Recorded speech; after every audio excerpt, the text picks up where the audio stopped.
Chapter 61. A Girl He'll Never Forget. Holy shit. Hwai Juan slapped his thigh as he looked at Lin Yi. Not bad, not bad. You're the captain of the hounds after all. The army invited the most famous Eastern medicine specialist in the country, Elder Chen Shueji, to see me after I got injured. He said the same thing after looking at me. Chen Shueji? Lin Yi felt like he'd heard the name before, but couldn't remember where he'd heard it from. Yeah, he was the one who said I wouldn't live past 6 months. Hwai Juan said with a smile. He told me not to treat it if I wanted to die slower. Maybe I'd live a couple more days with painkillers. What kind of bullshit is that? Lin Yi couldn't help but frown. I'll go back and think about it. I'll come up with a plan as soon as I can, but I can write you a prescription first. It'll be better than Western painkillers, and the side effects won't be as bad. With that, Lin Yi walked over to Hwai Juan's desk and grabbed a pen and paper. He quickly wrote down a prescription and handed it to Hwai Juan. You'd better get this prescription yourself, and don't let anyone else know about it. Also, I don't want anyone else to know about my past, so don't bring it up again. It really works? Eagle, you've given me such a big surprise. Hwai Juan said as he took the prescription from Lin Yi's hands. He stared blankly at the dense list of Eastern medicine names on it. It couldn't have been written randomly. Most people wouldn't even be able to write down the names of the Eastern medicine. I told you, don't call me Eagle. I'm Lin Yi. Lin Yi corrected. All right, Lin Yi. Hwai Juan nodded as he put the prescription away carefully. It was a prescription from his former captain and comrade, and Hwai Juan trusted it unconditionally. He'd die if he didn't take it, and who knew how long he'd be able to live for? You're really a god. No wonder Xiaoning is so tiny. Hearing this name, the smile on Lin Yi's face suddenly froze. After a long time, he raised his head and said, She still remembers me?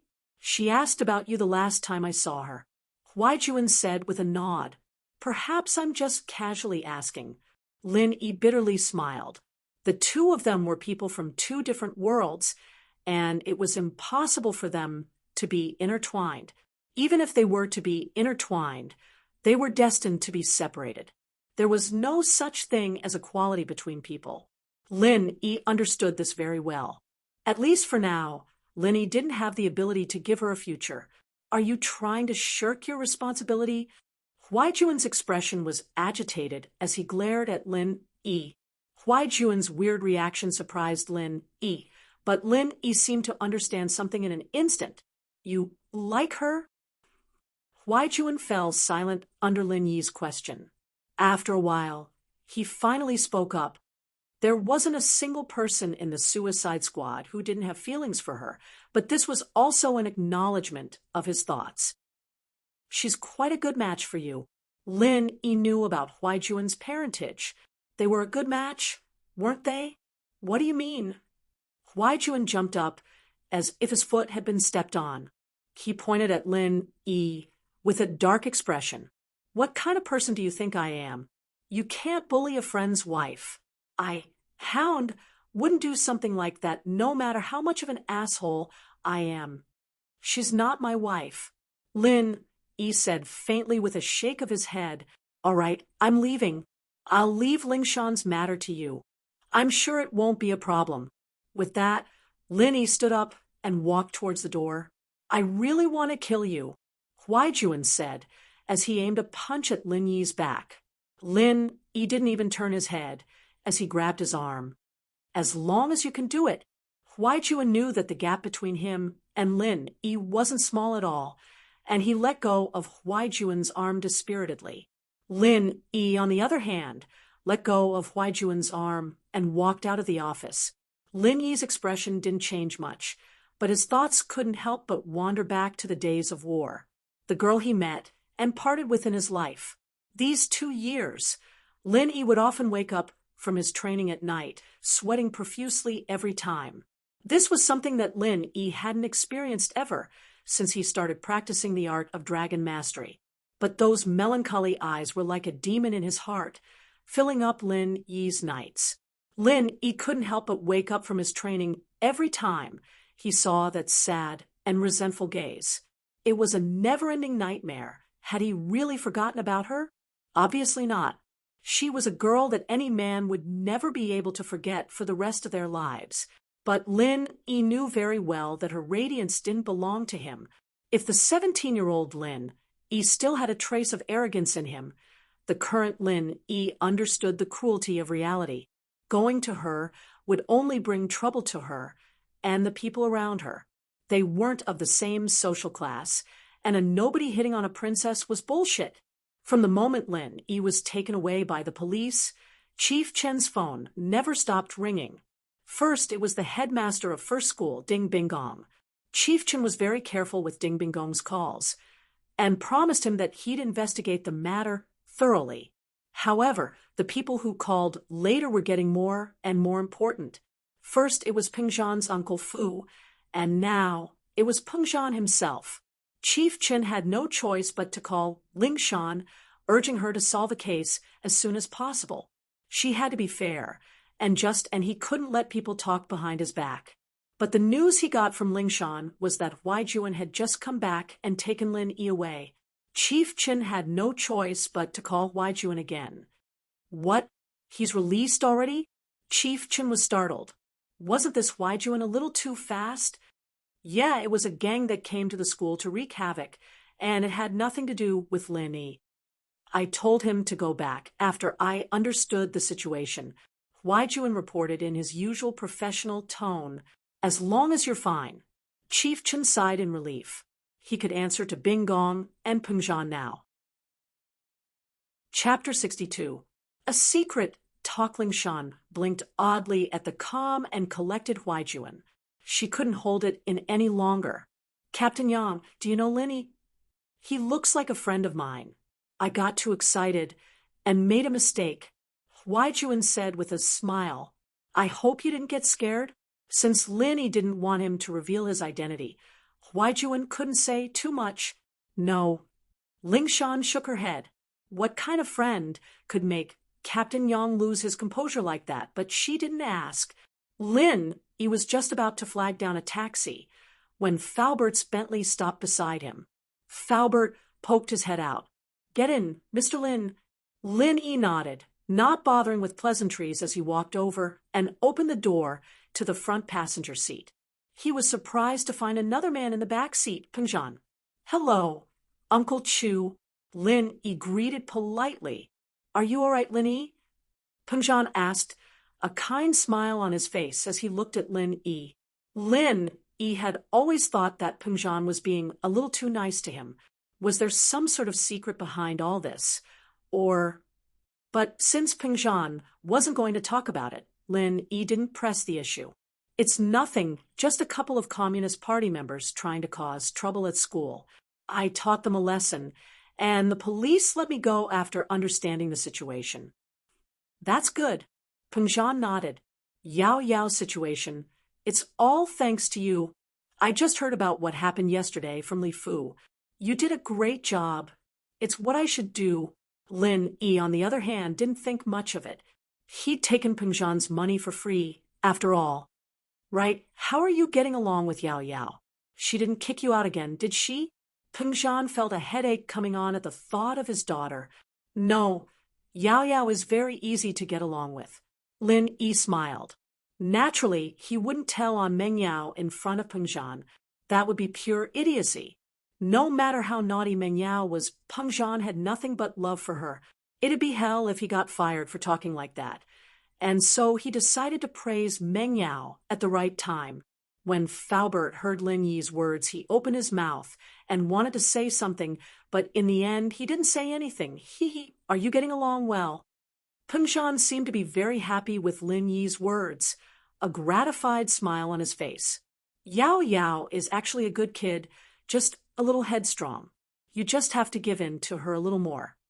"Don't worry, Uncle Chu, I will."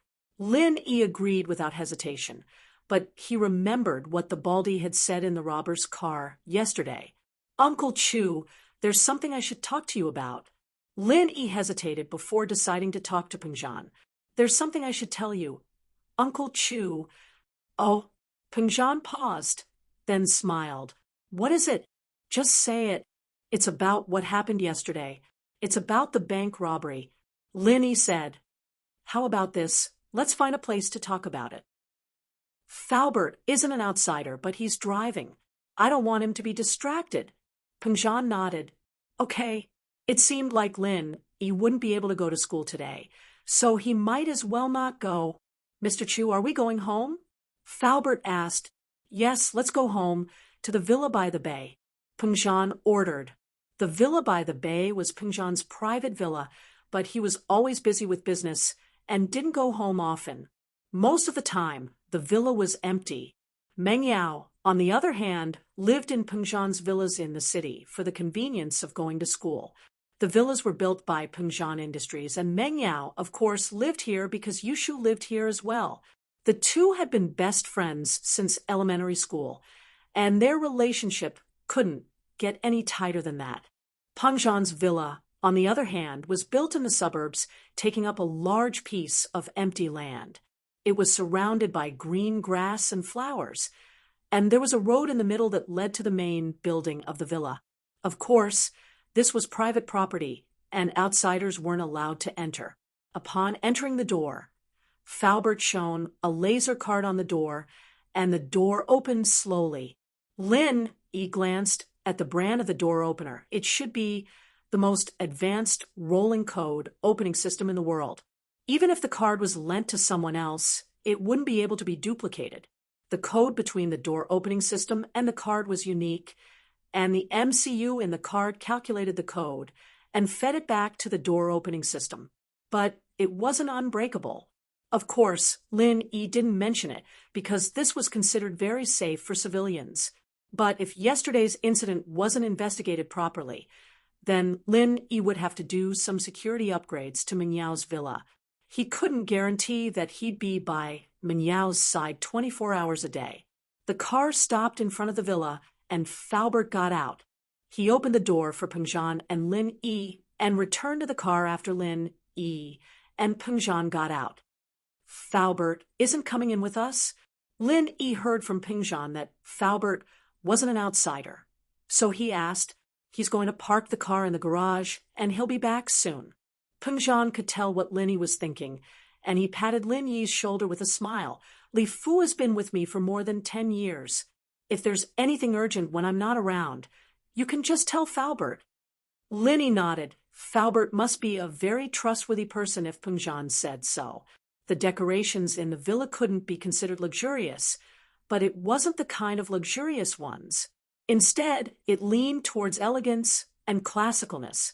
It could be seen that Pengzhan was a person with good taste, different from the average nouveau riche. Sit anywhere. Don't be shy. Treat this like your own home. Pengzhan personally found a pair of slippers for Lin Yi and placed it in front of Lin Yi. This action, on the other hand, made Lin Yi feel a little flattered, but the more he thought about it, the more he felt that Pengzhan was being too close to him. It didn't seem like he was treating a subordinate like this, but more like he was treating his own family. Thank you, Uncle Chu. Lin Yi didn't act too pretentiously. He put on the slippers after thanking Pengzhan. Chapter 63. The mastermind. All right, let's talk in the study. Pengzhan gestured with his hand as he led Lin Yi to the second floor. The study was at the end of the second floor, perhaps because they didn't want to be disturbed, but there wasn't even a housekeeper in this spacious villa. What difference did it make? Perhaps this villa had once been bustling and glorious, but now it was completely deserted. This was what Lin Yi noticed when he went upstairs. The villa was very clean, but there were signs of wear and tear on the handrails. This meant that someone had lived in this villa for a long time, unlike now, where Pengzhan rarely came back once a week. But Lin Yi naturally wouldn't ask about this. This was Pengzhan's family business, and it had nothing to do with Lin Yi. As a result, Lin Yi maintained a calm attitude, unfazed in the face of danger. The wear and tear on the leather chair in the study was proof of that as well. Pengzhan must have sat in this chair a lot in the past. Take a seat, Yi. Pengjan said as he sat down on the leather chair behind the desk. He gestured to Lin Yi. There's a fresher cabinet in the back. There's drinks in there. Take whatever you want. Don't worry, it won't expire. Li Fu will replace it regularly. I'm not thirsty. Lin Yi shook his head. Uncle Chu, let's get down to business first. All right, let's begin. Pengjan nodded, signaling for Lin Yi to begin. It's like this. I'm sure you already know that the robbers yesterday weren't after the bank, but Miss Chu, Lin Yi said, I don't understand why they'd go through so much trouble to kidnap Miss Chu. It would have been easier to kidnap her from the school or the villa. Ha! Are you trying to remind me to investigate the true purpose of these people? Pengjan said with a smile. Indeed. You're right, they might have gone through a lot of trouble to kidnap Miss Chu, but they have a reason for it. What reason? Lin Yi didn't think that Pengjan would have thought of this. It seemed like he was overthinking things. Confused. Pengjan put away his smile and said seriously, this way, people will think that they didn't kidnap Yao Yao, but used her as a hostage during the bank robbery. These were two different natures that could mislead the police's investigation. This way, the police would see this case as a robbery and not a kidnapping case. This would give the robbers enough time to make their next move. But what I don't understand is, how did they calculate Yao Yao would appear in the bank at that time? I've done some analysis on this. Yesterday, the school instructed everyone to apply for a bank card so that they can deposit their tuition fees. After school ends, the banks will close for the day. There's only one 24-hour bank in the vicinity, so if Miss Chu wants to apply for a bank card, she'll definitely go to that bank. Lin Yi voiced his thought. He hadn't thought of what Pengjan had said before, since he didn't know what these people's true intentions were, or what they really wanted. So Pengjan's words gave Lin Yi an idea. These people are after you. Probably. Pengjan nodded. This time, when I went to negotiate the contract, the other party gave a lot of harsh conditions, and I didn't agree to them. They didn't make any concessions, either. They just kept dragging it out, as if they were waiting for something. Now that I think about it, Yao Yao's incident happened at that time, and these two things might be related. Oh, Lin Yi raised an eyebrow. So that's the case. No wonder Pengjan said that these people robbed the bank to mislead the police's investigation. After all, if the direction of the investigation was wrong, the time needed to solve the case would be delayed, and this would give the robbers more time. If what Pengjan said was true, then as long as the robbers hinted that Meng Yao was in their hands, wouldn't Pengjan obediently sign that unfair contract? The more I think about it, the more likely it is. It's just that I don't have any evidence. Pengjan sighed. But at this level, what can evidence do? Who are these people? Lin Yi understood immediately after hearing Pengjan's words. The robbers must be on par with Pengjan in terms of strength. Otherwise, they wouldn't have dared to do something like this. No wonder the Baldi said that he wouldn't let Ma Lu touch Meng Yao other than Meng Yao. He was probably just trying to scare Pengjan. If Ma Lu really did touch Meng Yao, Pengjan would probably go all out for revenge, even if he didn't care about the consequences. It would be a lose-lose situation, and the robbers obviously didn't want that to happen. Lin Yi let out a sigh of relief at the thought. The robbers didn't want to do anything to Meng Yao, so Meng Yao's safety wasn't a problem at all. You don't have to worry about this. I'll take care of it. Humph, Pengjan, am no pushover trying to use this kind of method to force me to submit. Pengjan paused here and waved his hand. Forget it, let's not talk about this. Just take good care of Yao Yao. Remember to give her some love. Her mother left when she was young, and I'm always busy with my business. I lack love. Pengjan sighed. Her mother left when she was young?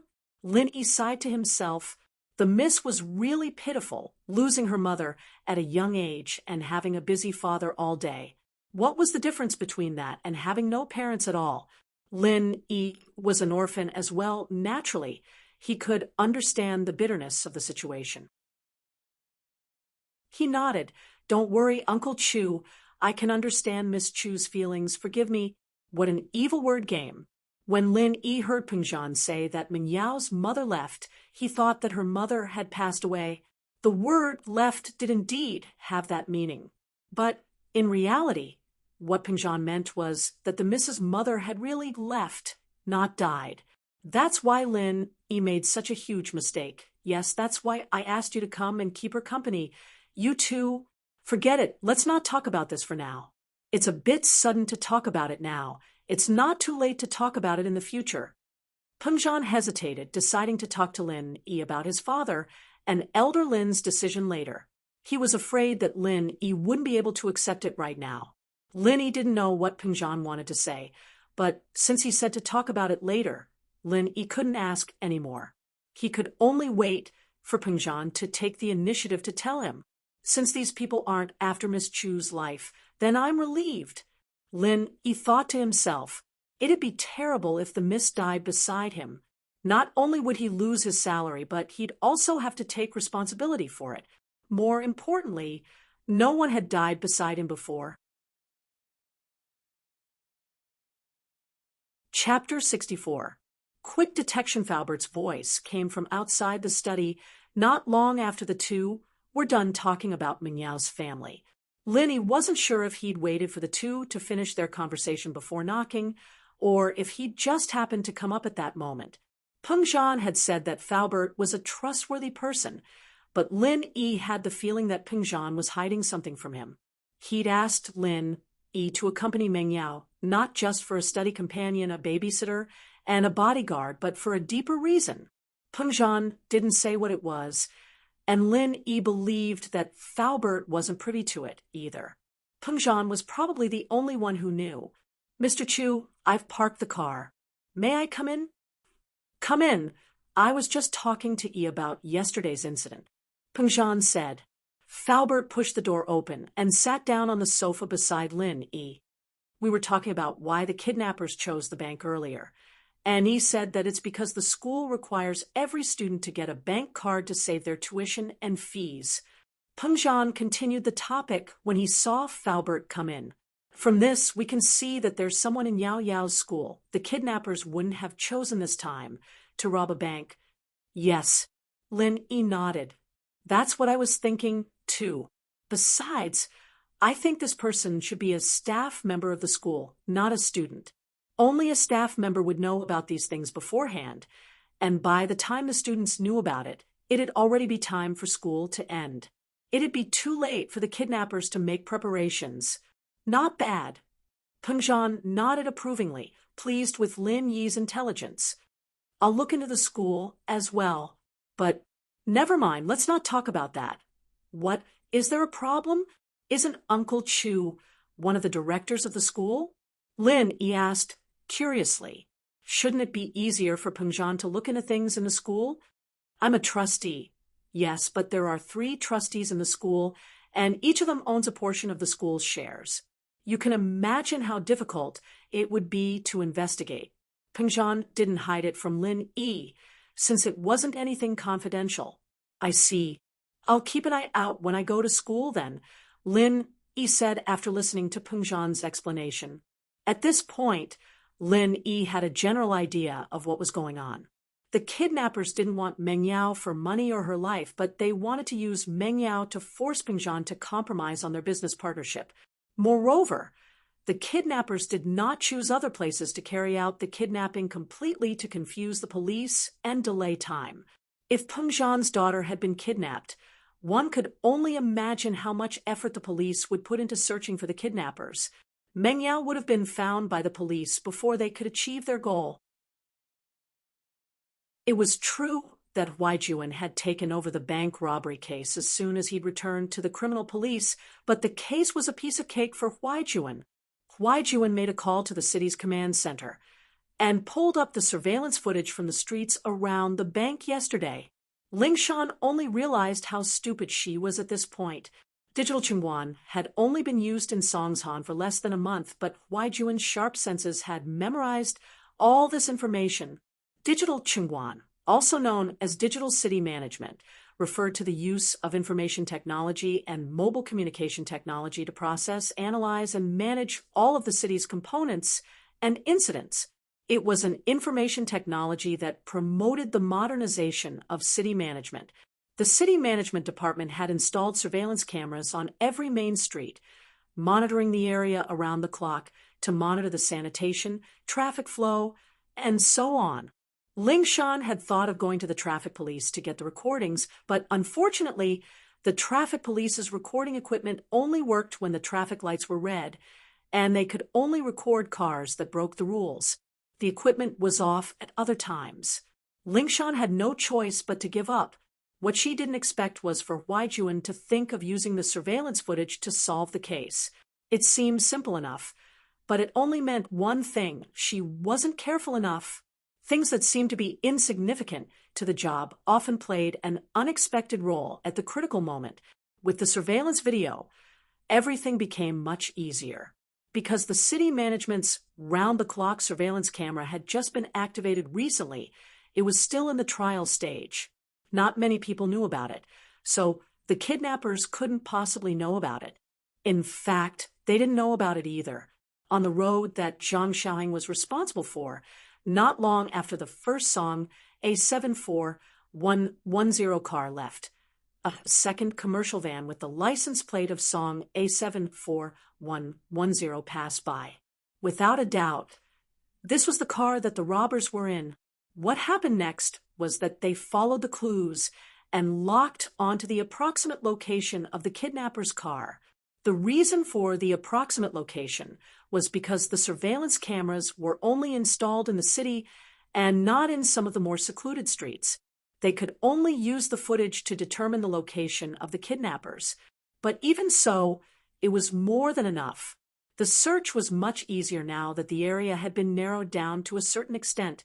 Pin Liang had been in a state of panic the entire day. He didn't think that a country bumpkin transfer student would be this strong. He'd been pissed off yesterday, and now he'd beaten up one of the school's bosses, So Ruoming. He'd thought that So Ruoming was going to die a horrible death, but it was Hebao Bro he'd found that got beaten up. Pin Liang finally understood the difference in strength. Hebao Bro couldn't beat Lin, even with a gun, so what could he possibly do? But he couldn't act too weak in front of Nai Peo and Xiaofu. Too, he hated Lin E to the bone, but he was also scared to the bone. Normal methods wouldn't work on Lin E, and he'd have to think of something else if he wanted revenge. Liang Bro, why is this Lin E so strong? Xiaofu said, a little displeased. But isn't that Hebao Bro a little too weak? I thought he'd be more capable, but he's about the same as us yesterday. Yeah, he's such a coward with a gun. If I were him, I'd shoot that Linny kid. Nai Peo said angrily. Xiaofu and Nai Peo had never been in the underworld before, and they'd only heard Pin Liang talk about how strong Hebao Bro was. They didn't think much of it after seeing him today. Chapter 65. Chapter 65. Do you like him? Zhou Ruoming was just as shocked. Zhou Ruoming decided to keep his distance from Lin E after seeing how half-dead Hebao Bro was. The guy was a madman, and Zhou Ruoming didn't want to die just yet. It was a little depressing for him, the second in command of the school, to be afraid of a transfer student. Zhou Ruoming, on the other hand, thought that they'd mind their own business and mind their own business. As long as he didn't provoke Lin E, it shouldn't affect him, right? Zhou Ruoming couldn't help but feel pleased at the thought that motherfucker Pin Liang had nothing better to do than provoke a transfer student. He hadn't even gotten to the bottom of the guy's background yet, and he was already trying to mess with Pin Liang? Was he tired of living? Hey, Yao Yao, do you think Lin Yi's going to be okay? That Ling Shan's acting all high and mighty. It's like she's trying to mess with Lin E on purpose. Yushu whispered to Meng Yao, who was flipping through her English textbook. Who cares? It's better if he gets arrested and sentenced. He won't have to bother me anymore. Meng Yao humphed. My dad's saving his salary too. You really don't care about him? Yushu looked at Meng Yao with a half-smile. Shoo, what's with that look? Meng Yao frowned. Why would I care about him? All right, let's not talk about him. I still need to study. Oh, all right. Yushu pointed at the English textbook in Meng Yao's hands with a smile. Yao, Yao, you're holding your English book upside down. You've been reading for so long. You're really something. Ah, Meng Yao blushed as she looked at the book in her hands. She quickly closed the book in a panic and glanced at Yushu before opening it again.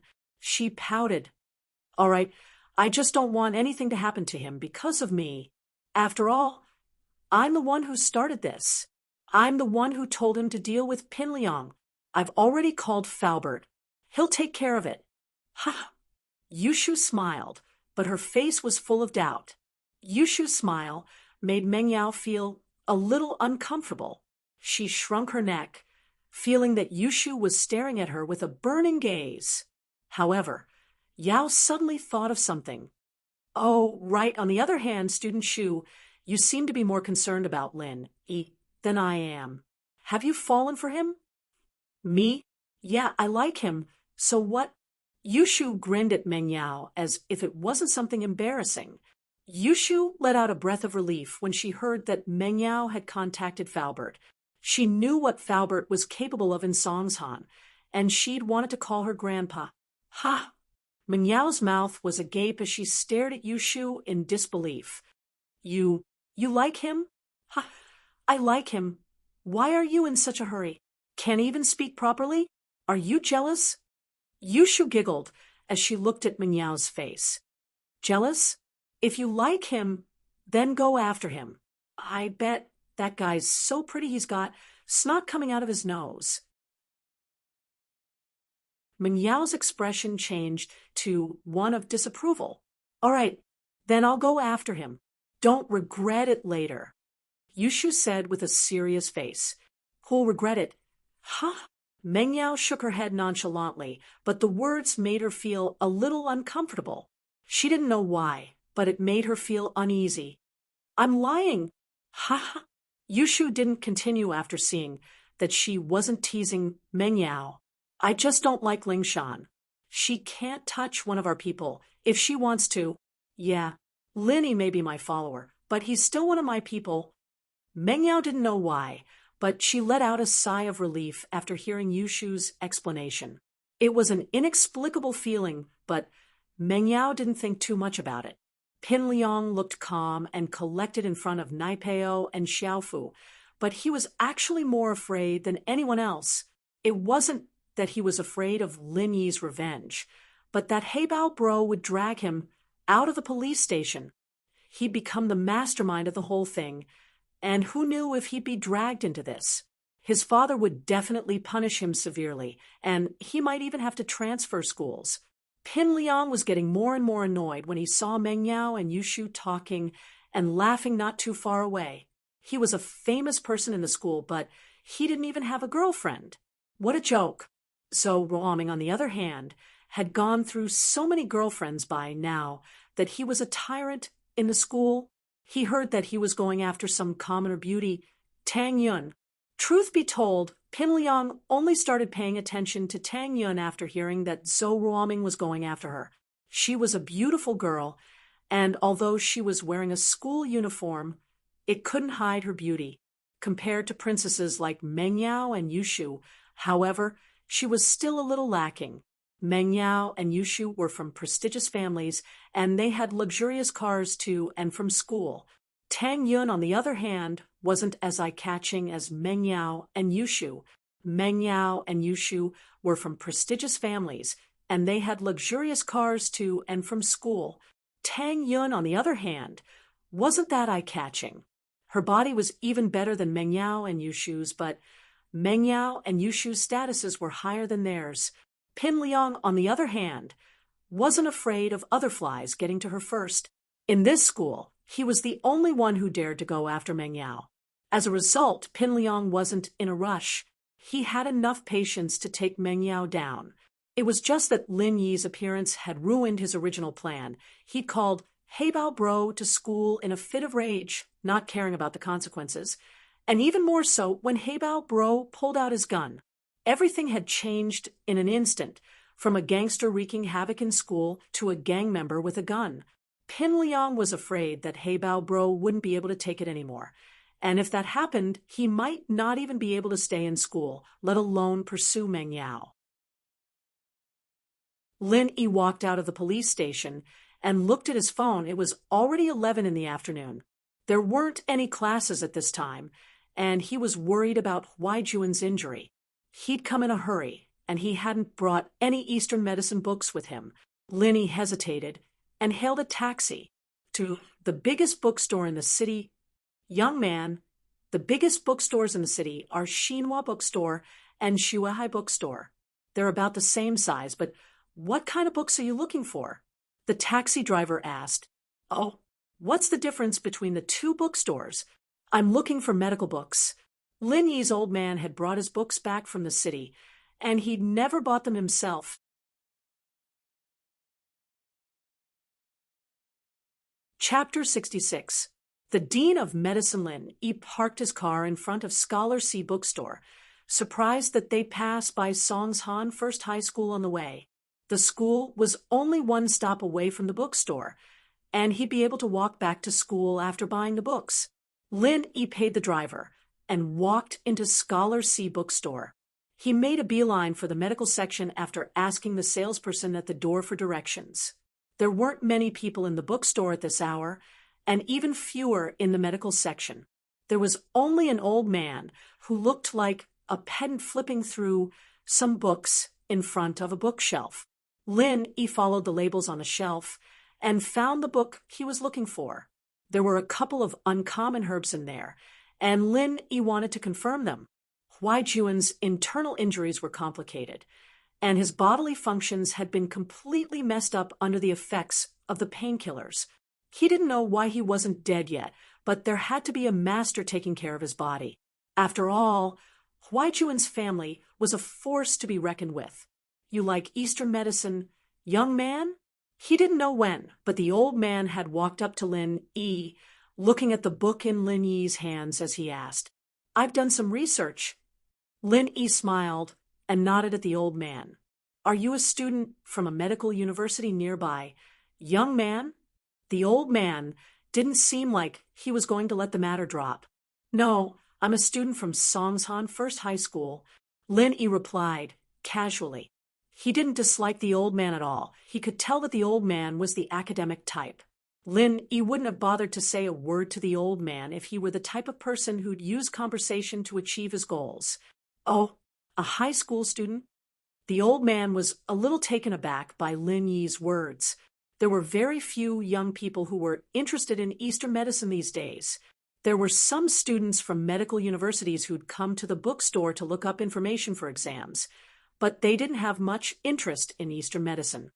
He'd been looking for a disciple to inherit his legacy all these years, but to no avail. He didn't expect to meet a high school student who was interested in traditional Chinese medicine in the bookstore.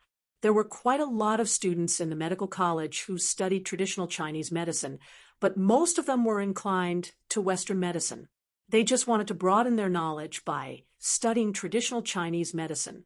They never thought about making traditional Chinese medicine their future career and research direction, which made Guan Shuimin very disappointed.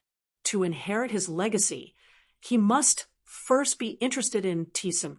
If he felt that Western medicine was better than TCM, how could he talk about inheriting his legacy? Young man, which do you think is better, traditional Chinese medicine or Western medicine? Guan Shuimin couldn't help but ask. They all have their own strengths, but I'm more inclined towards Chinese medicine. Lin Yi closed the book in his hand and picked up another book next to it. He found the information he wanted and started reading. Western medicine treats the symptoms while Chinese medicine treats the root cause. In some cases, only by treating the symptoms can the root cause be cured. However, it's not a good thing to simply treat the symptoms, but not the root cause. Although Lin Yi's words were a bit ambiguous, they truly hit the nail on the head. He wasn't a die-hard traditional Chinese medicine fan. On the contrary, He had a deep understanding of Western medicine. Both had their own strengths and weaknesses. Only by learning from each other could they save the world. Young man, are you interested in applying to medical college? Guan Shuamin's love for talent was aroused. The more he looked at Lin Yi, the more he liked him. I haven't thought about it yet. It depends on my family. Lin Yi indeed hadn't thought about it yet. It wasn't up to him to decide which university to apply to. It was up to his old man and Chu Pingzhan. If he was fired during this period of time, he wouldn't even be able to think about going to university. He would just have to go back to the mountains. I see. Guan Shuamin was a little disappointed after hearing Lin Yi's words, but he still didn't give up. He took out a business card from his pocket and handed it to Lin Yi. Young man, this is my business card. You can go back and talk to your parents about it. If you are interested in studying medicine, I can help you with the recommendation procedures. I still have this little bit of authority. Lin Yi heard Guan Shuamin's words and was a little surprised when he received the business card. The dean of Songshan Medical University's School of Traditional Chinese Medicine, Guan Shuamin. After seeing Guan Shuamin's identity, Lin Yi didn't doubt his words anymore. Not to mention the dean of a university. Even a dean of a faculty in a school had a lot of authority. Thank you. Although Lin Yi didn't have plans to study medicine, he still took the business card politely. Of course, if you have any questions about traditional Chinese medicine, you can call me, Guan Shuamin said. Although he didn't achieve his goal, Guan Shuamin still hoped that Lin Yi would contact him more often. Okay, Dean Guan. Lin Yi nodded. Guan Shuamin seemed to have something else to do. He took a few books and left, leaving Lin Yi alone to continue reading. Lin Yi didn't think much of this small interlude. When it came to medical skills, who could compare with his old man? He heard that when his old man was young, he casually gave a few pointers to a young traditional Chinese medicine practitioner, and that young traditional Chinese medicine practitioner became a famous one. Of course, this was what Lin Yi heard when his old man was drunk. It didn't matter if it was true or not. But Lin Yi had learned a lot from his old man over the years. After finding what he wanted, Lin Yi put the books back. There was no need to buy them for now. If he brought them back to school, he'd probably attract a lot of attention. Until now, Lin Yi still wanted to keep a low profile. But now, Lin Yi couldn't keep a low profile even if he wanted to. Lin Yi's name had spread all over the school today. On his way back to school, Lin Yi bought a fruit jianbing from a roadside stall. The cafeteria would probably be out of food by now.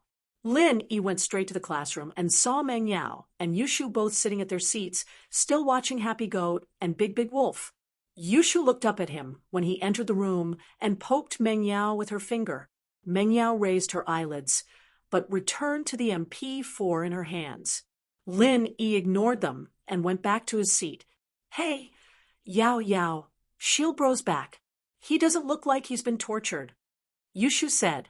She'd read too many novels, thinking that people coming out of the police station would be skinned. Humph, that girl Lingshan wouldn't do anything to him. She must have been the one who let him out so soon. Meng Yao curled her lips, dissatisfied with Lin Yi's quick return. Yao Yao, do you think they did that in the police station too? Yushu fantasized. Shu, you're too evil. Meng Yao frowned. Don't discuss me. I don't want to throw up what I ate in the afternoon.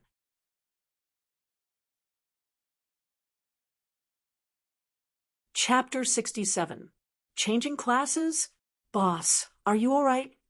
Kong Xiaobo had been in a state of shock the entire morning. The past 2 days had been the most manly he'd ever been in his life. Kong Xiaobo had once seen a post on the internet about things a man should do before the age of 30, one of which was to get into a fight.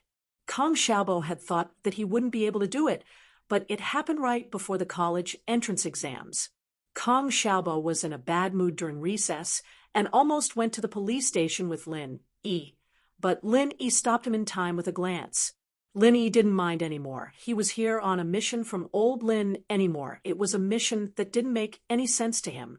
Going to school was secondary. But Kong Xiaobo was different. If this incident were to leave a stain on his life record, it'd be something that would last for a lifetime. It's fine. The police figured it out pretty quickly. Heibao got gangsters to mess with the school. Lin noticed Pin Liang's ears pricking up as he spoke. He couldn't help but find it funny. The kid was probably afraid that Heibao would bite him out, wasn't he? That's good. Kong Xiaobo let out a sigh of relief. He didn't go to the police station with Lin Yi in the morning because he was afraid that Lin Yi would blame him for being disloyal. Now that Lin Yi was fine, he was naturally happy. Boss, I'll treat you to something after school. It'll help you get over the shock. After school? We'll talk about it then. Lin Yi glanced at Meng Yao, who was in front of him. He had to go back with them after school. The first class in the afternoon was Ms. Lu's class. Ms. Lu evidently knew that the incident this morning had something to do with Pin Liang, but she didn't bring it up. After all, it was best to minimize the incident as much as possible. She didn't want the other students to be affected. The monthly exams are coming up, so let's do a little quiz today. Teacher Lu divided the test papers in her hands into stacks and then distributed them to the students in the front row of each group. She told them to pass them down in turn. In the third year of high school, there was basically a small test every 2 days and a big test every Monday. Many people were already used to it.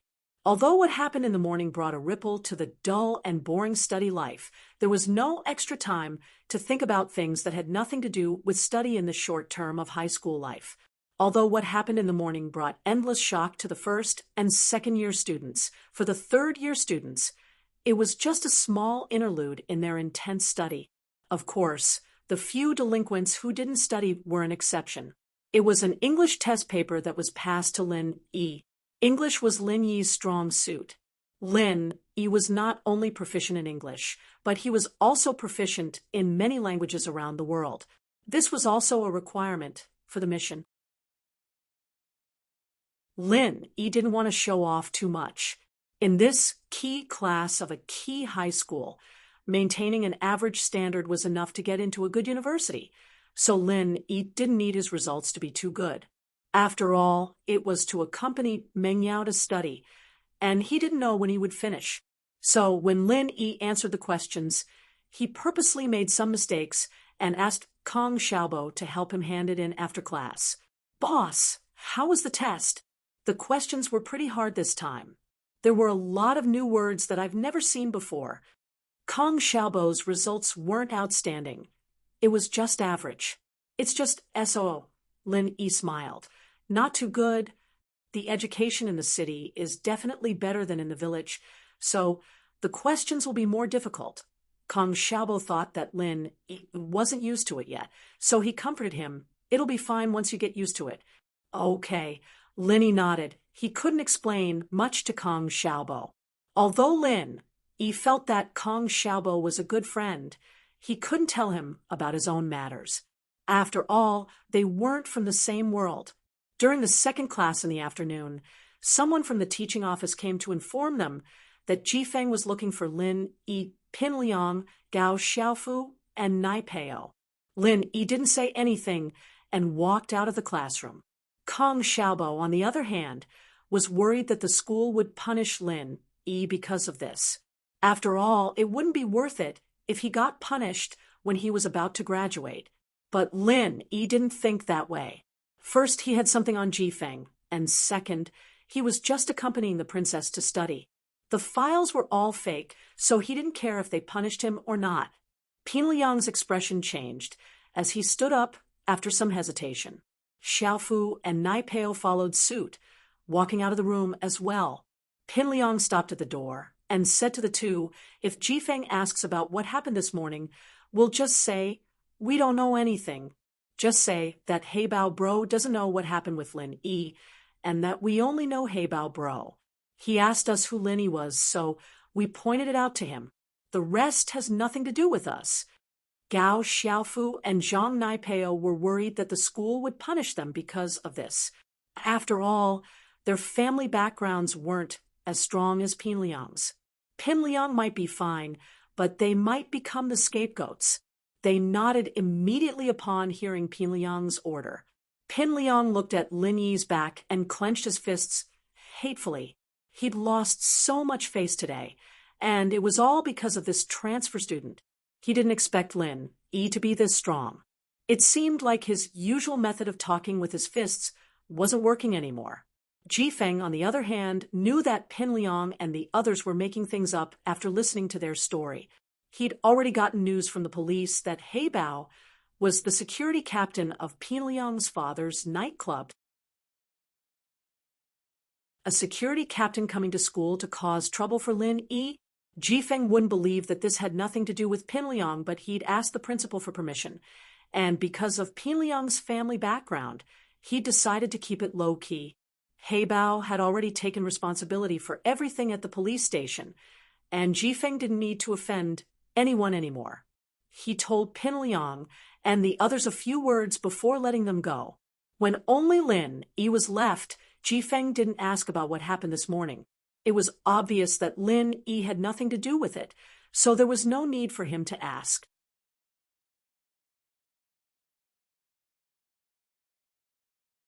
Chapter 68. Bold and visionary words. Ji Feng knew that Peng Zhan had introduced Lin Yi to the school, and so he wanted to use this opportunity to get on Lin Yi's good side. After all, the 12th class wasn't just the 12th class, but the 12th class was also the 12th class. Moving Lin Yi to the 6th class would help him avoid further conflicts with Pin Liang. Lin Yi couldn't help but laugh at the words. The guy was afraid that Pin Liang and the others would cause trouble for him again. But Lin Yi's true goal was to keep Meng Yao company. If Meng Yao didn't change classes, he wouldn't be able to do so. Besides, Lin Yi didn't really care about Pin Liang and the other clowns. They wouldn't dare cause trouble in front of him anymore. Thank you, Mr. Wang. I'm doing fine in this class. I just got used to the environment, and I don't want to change. Lin Yi rejected Wang Ji Feng's kind intentions. I see. All right then. Don't be too rash in the future. Just report to the school first. The school will take care of it. Wang Ji Feng didn't say anything else after Lin Yi's insistence. It seemed that Pin Liang and the others would behave themselves for a while after this incident. The English test results came out during the night study session. As expected of an important class in an important school, even when Kang Xiaobo said that the test was a bit difficult, the total score was 150. There were quite a few students who scored above 130. Kang Xiaobo scored 111, and Lin Yi scored 109. Naturally, Lin Yi did it on purpose. He just wanted his results to be below average in class. He didn't need to draw attention to himself. What surprised Lin Yi, however, was the fact that Meng Yao and Yushu had taken up 2 spots among the students who scored above 130. It seemed that these 2 rich girls weren't idiots after all. Lin Yi thought to himself, "Boss, not bad. Your first exam result is not bad." Kang Xiaobo saw that Lin Yi was only 2 points lower than him, and he was secretly surprised. There must be some luck involved. Lin Yi thought to himself. If he had known that this question would be difficult, he would have made a few more mistakes. Let's go eat something tonight? My treat? Kang Xiaobo had talked to Lin Yi about this at noon, but Lin Yi did not agree at that time and said that they would talk about it at night. Let's do it on the weekend. My house is quite far from the campus. If I go back late, there won't be a car, Lin Yi said to Kang Xiaobo apologetically. Oh, that's true. There are only a few buses near the school. Let's talk about it on the weekends. Kang Xiaobo obviously misunderstood Lin Yi's meaning. Lin Yi thought that Kang Xiaobo was a good person and that he didn't want to lie to him.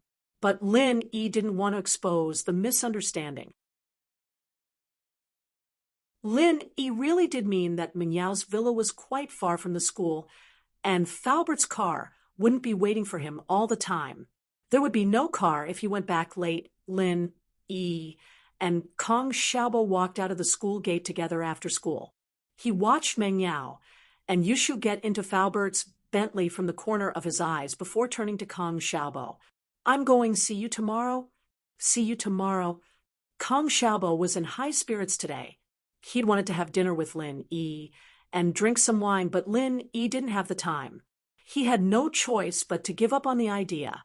What's the rush? Stand right there. The sudden voice startled Kong Xiaobo. He looked up to see Pin Liang, Nai Peo, and Xiaofu blocking his way. The one who spoke was Gao Xiaofu. Pin Liang called his family during the break and learned that Heibao had taken responsibility for everything, but Pin Liang's father still gave him a good scolding. Pin Liang was getting more and more pissed off. It was all Lin Yi's fault, and he couldn't afford to offend Lin Yi. All he could do was sulk. Xiaofu came up with a strategy. Since Lin Yi couldn't beat him right now, he could teach that Xiaobo beside him a lesson.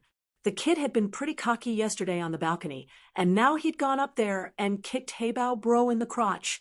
Was he supposed to let him live if they didn't teach him a lesson? Pin Liang's eyes lit up. He couldn't afford to piss off Lin Yi, but teaching that coward Kong Xiaobo a lesson would be good too. What are you guys doing?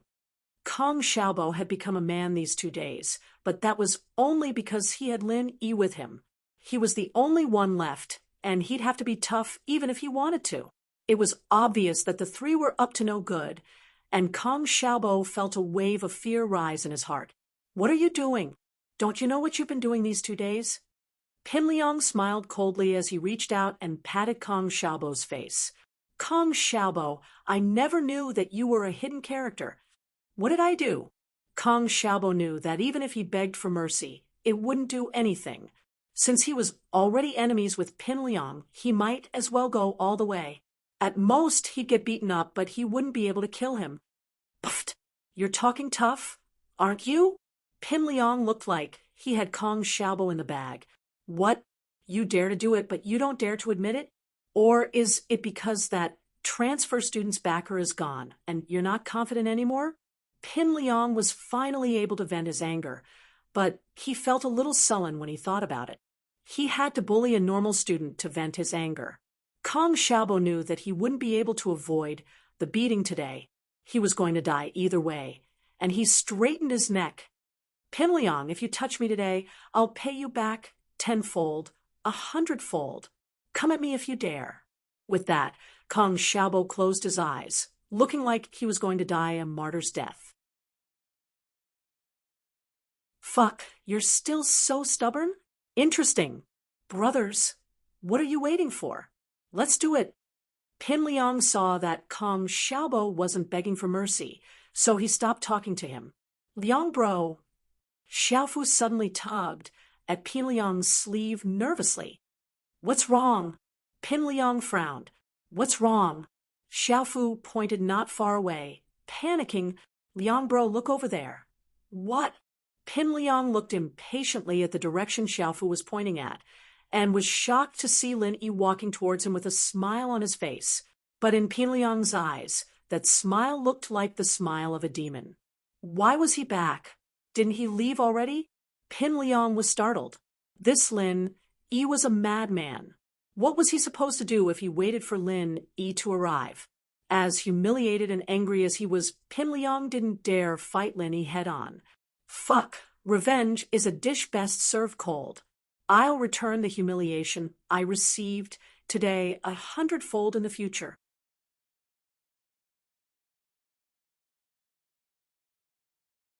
Chapter 69. Chapter 69. Healing Plan. Pin Liang didn't have time to explain as he turned and ran. Xiaofu and Nai Peo saw that they weren't a match for Lin Yi, and so they turned and ran as well. Kong Xiaobo closed his eyes and stiffened his neck, ready to die a martyr's death. He waited for a long time, but Pin Liang didn't move at all. He opened his eyes, confused, only to see the three running like rabbits, disappearing into a puff of smoke. Ah. Kong Xiaobo froze. What the hell was going on?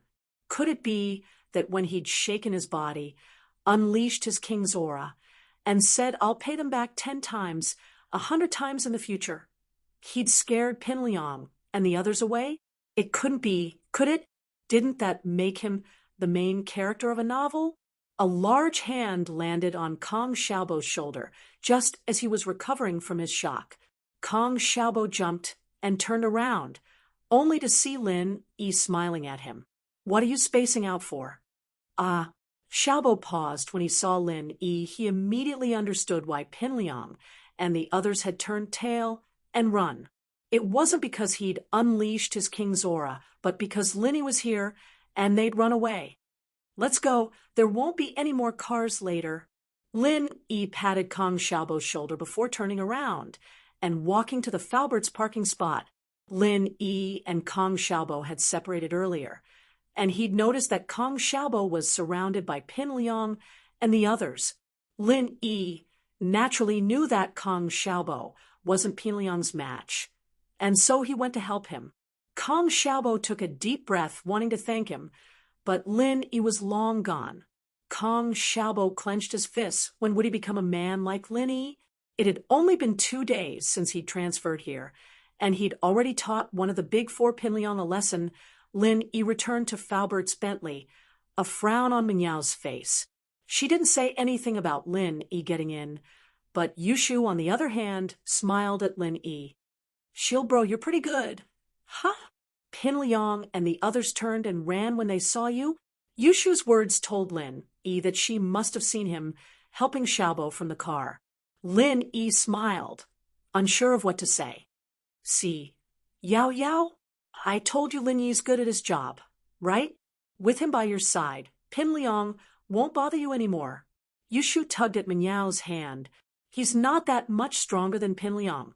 Mignao humphed, puzzled. Was this Lin Yi really that good?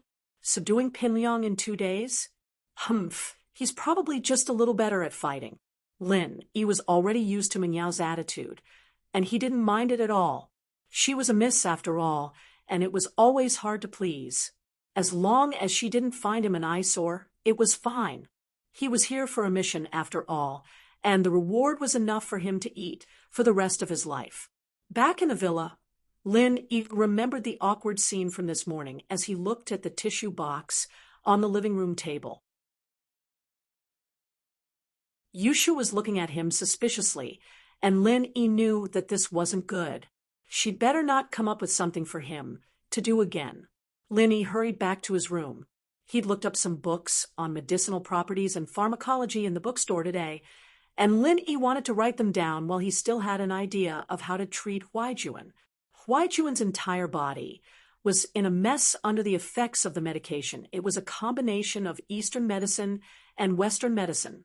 Huaijuan was fine for the time being, but the slightest change in his body could turn into a fatal injury. It was impossible to treat all the damaged organs in one go, and even old Lin didn't have the ability to do so. Besides, he'd learned all of old Lin's teachings.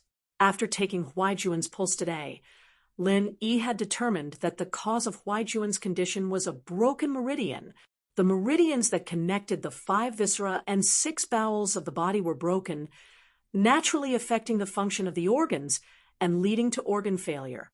Under these circumstances, Lin Yi decided to start with the damaged meridians first. As long as he could open up all the meridians, the organs would naturally recover. Huaiping was only in his 20s, and his body wasn't in a failing phase yet.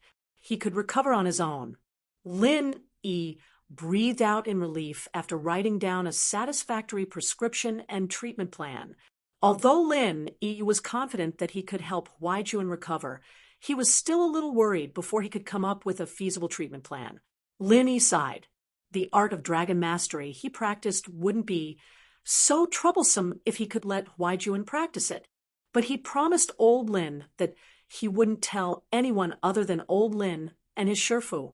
Old Lin was Lin Yi's Shifu, but strictly speaking, he was more like a relative. Old Lin's skills weren't weak, but Lin Yi's killer moves were inherited from another Shifu. It was said that his Shifu and old Lin had gone through thick and thin together in the past, and that they'd been through life and death together. Of course, Lin Yi wasn't too clear about these things.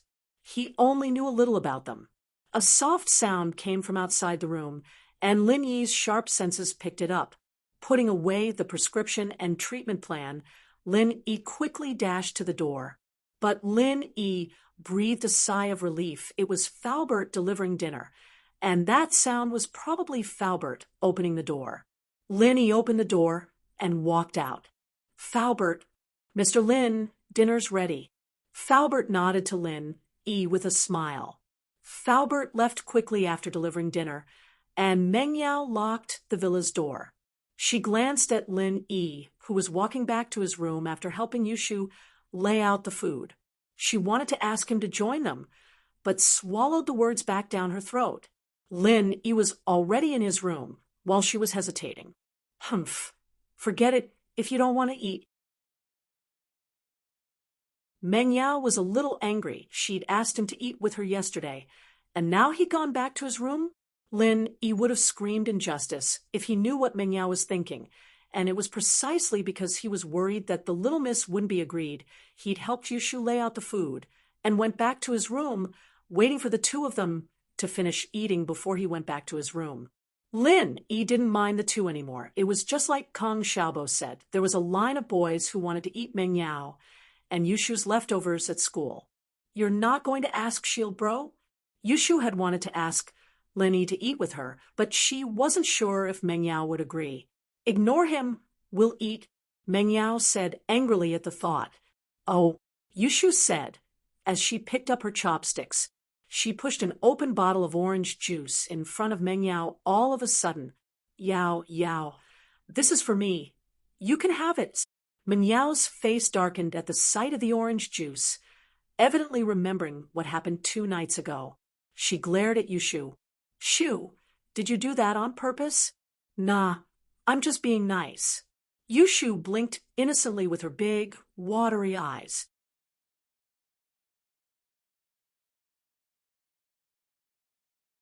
Chapter 70. Chapter 70. Lin Yi's weakness Meng Yao, and Yushu couldn't really eat much after all. Before Lin came, they'd always be left with more than 3/4 of their food. But for the sake of balanced nutrition, Faubert still stuck to 4 dishes and 1 soup every day, with at least 3 dishes and 1 soup. Even the best chef couldn't make too little of a dish. Not only would it be difficult to control the heat, but it'd also be difficult to control the balance of the seasonings. In order not to affect the taste, it was better to stick to the normal size. Meng Yao found the food tasteless after a couple of bites. Before Lin came, she and Yushu would talk about interesting topics as they ate, and the meal would take more than half an hour. She didn't know why, but the scene of Lin standing up for her at the bank kept popping up in her mind. Was this guy an idiot? Or was he serious about his job? There was no point in risking his life for a few tens of thousands, was there? Meng Yao didn't know where her father found a guy like this, but her dislike for Lin seemed to have lessened quite a bit. Was it because he saved her yesterday? Fine, she'd keep him by her side for now. It wasn't a bad idea to have him as a fighter. I'm full. Thinking back to her attitude towards Lin she felt that it was a bit too much to let him eat her leftovers. What's wrong? Yao, why were you eating so little? Yushu looked at Meng Yao, a little surprised. The girl had only moved her chopsticks a few times, and it was still vegetables. It's nothing, just a little tired. Meng Yao shook her head. I'm going upstairs. Get Lin to eat with you. Ah, Yushu blinked. What was Meng Yao up to? Meng Yao felt a little irritated. The guy she hated the most had saved her yesterday, and now he was putting on airs when she was trying to be nice to him. Humph, forget it if you don't want to eat. I won't eat either. You don't want to eat if you want. Yushu blinked in confusion as she looked at Meng Yao's exhausted figure. Could it be that what happened last night had scared her? That's not right. It's been a day and a night. Isn't his reaction a little too slow? Yushu put down her chopsticks and ran to Lin Yi's room, knocking on the door. Hey, Shield Bro, come out and eat. Lin opened the door and looked at Yushu. You called? Would I call Yao Shield Bro? In this villa, you're the only one who could be called brother, right? Yushu slapped her forehead. Oh, I remember now, General Weiwu, doggy bro. Lin was speechless, comparing himself to a dog. Let's go. Time to eat. I'm starving. With that, Yushu walked towards the restaurant.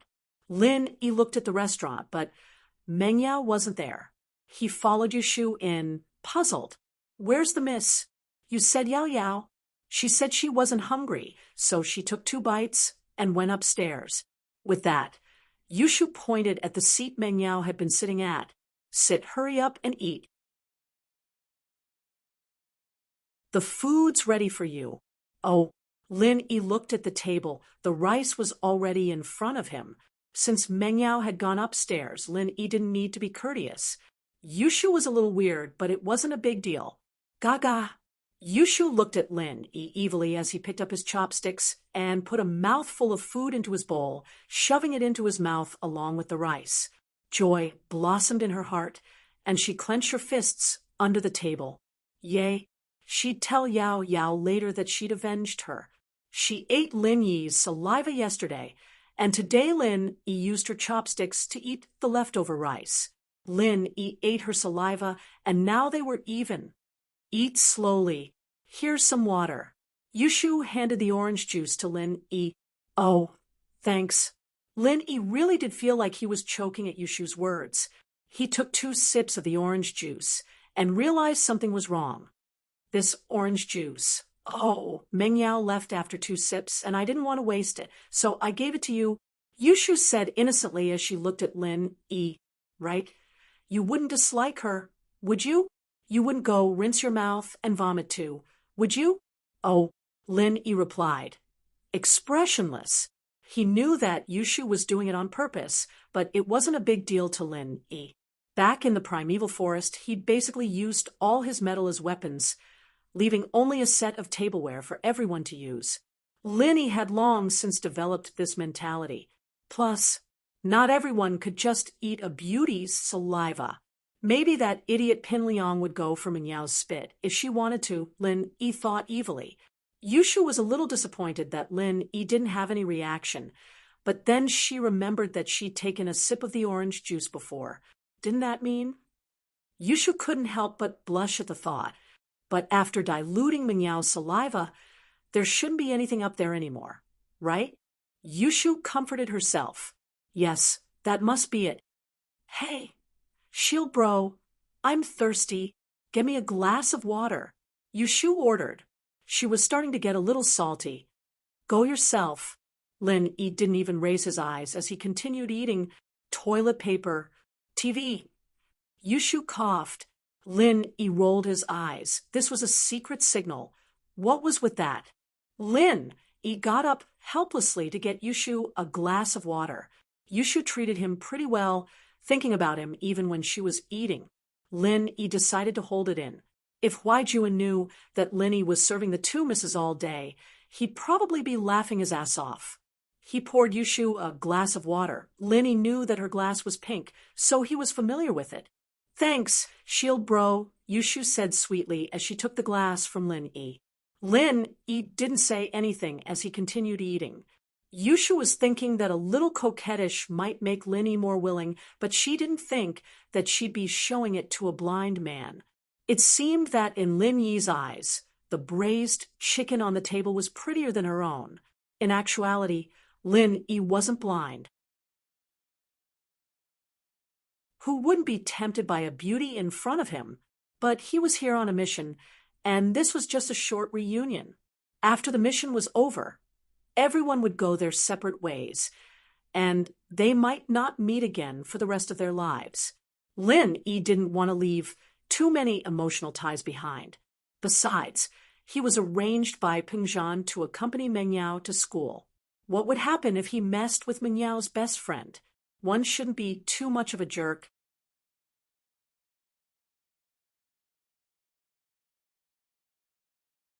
Chapter 71. Chapter 71. The mysterious Jadelin.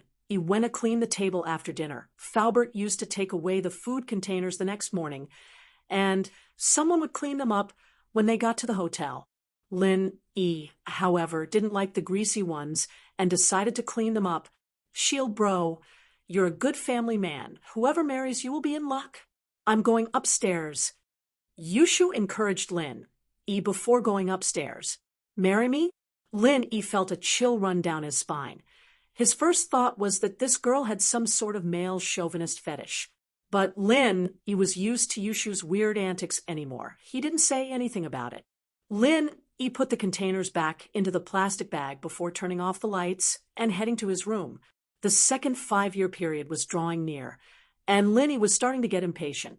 His body had changed a lot after practicing the first stage of the art of dragon mastery, and his meridians were firmer than before. His agility and agility were a lot better than a normal person's as well. In the eyes of a normal person, he'd be a master amongst masters, but this only made Lin more expected. If the first stage was already like that, then what would the second and third stages be like? Besides, what other things would there be behind the stone door of the cave, other than the subsequent parts of the art of dragon mastery? Lin touched the jade pendant in front of his chest. Just this pendant alone was enough to bring him endless benefits. If there were other things behind the stone door, just the thought of it excited him. He'd even saved the lives of his comrades and himself many times with just this pendant. Lin, he still hadn't fully grasped the function of the pendant yet, but the pendant's ability was very mystical. It was as if it could read his thoughts. If someone wanted to harm him within a certain range, the pendant would send him a signal, letting him know in advance. It was because of this that Lin and his comrades were able to survive the rain of bullets in the primordial forest time and time again. This was the jade pendant's early warning function. Another function of the jade pendant was that if there was someone who he had seen before and had tried to harm him within a certain range of him, even if that person concealed his murderous intent and did not release any malicious intent towards Lin for the time being, Lin could use the jade pendant's signal to gradually lock onto that person's existence. The closer he got to this person, the stronger the signal from the jade pendant. In the end, battles between experts would often turn into sneak attacks and assassinations. If the first strike failed, they would quickly retreat. They would not engage in a prolonged battle.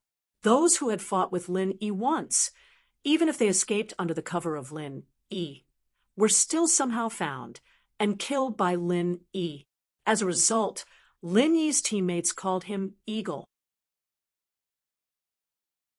An eagle was an animal that rarely got away once it set its eyes on its prey.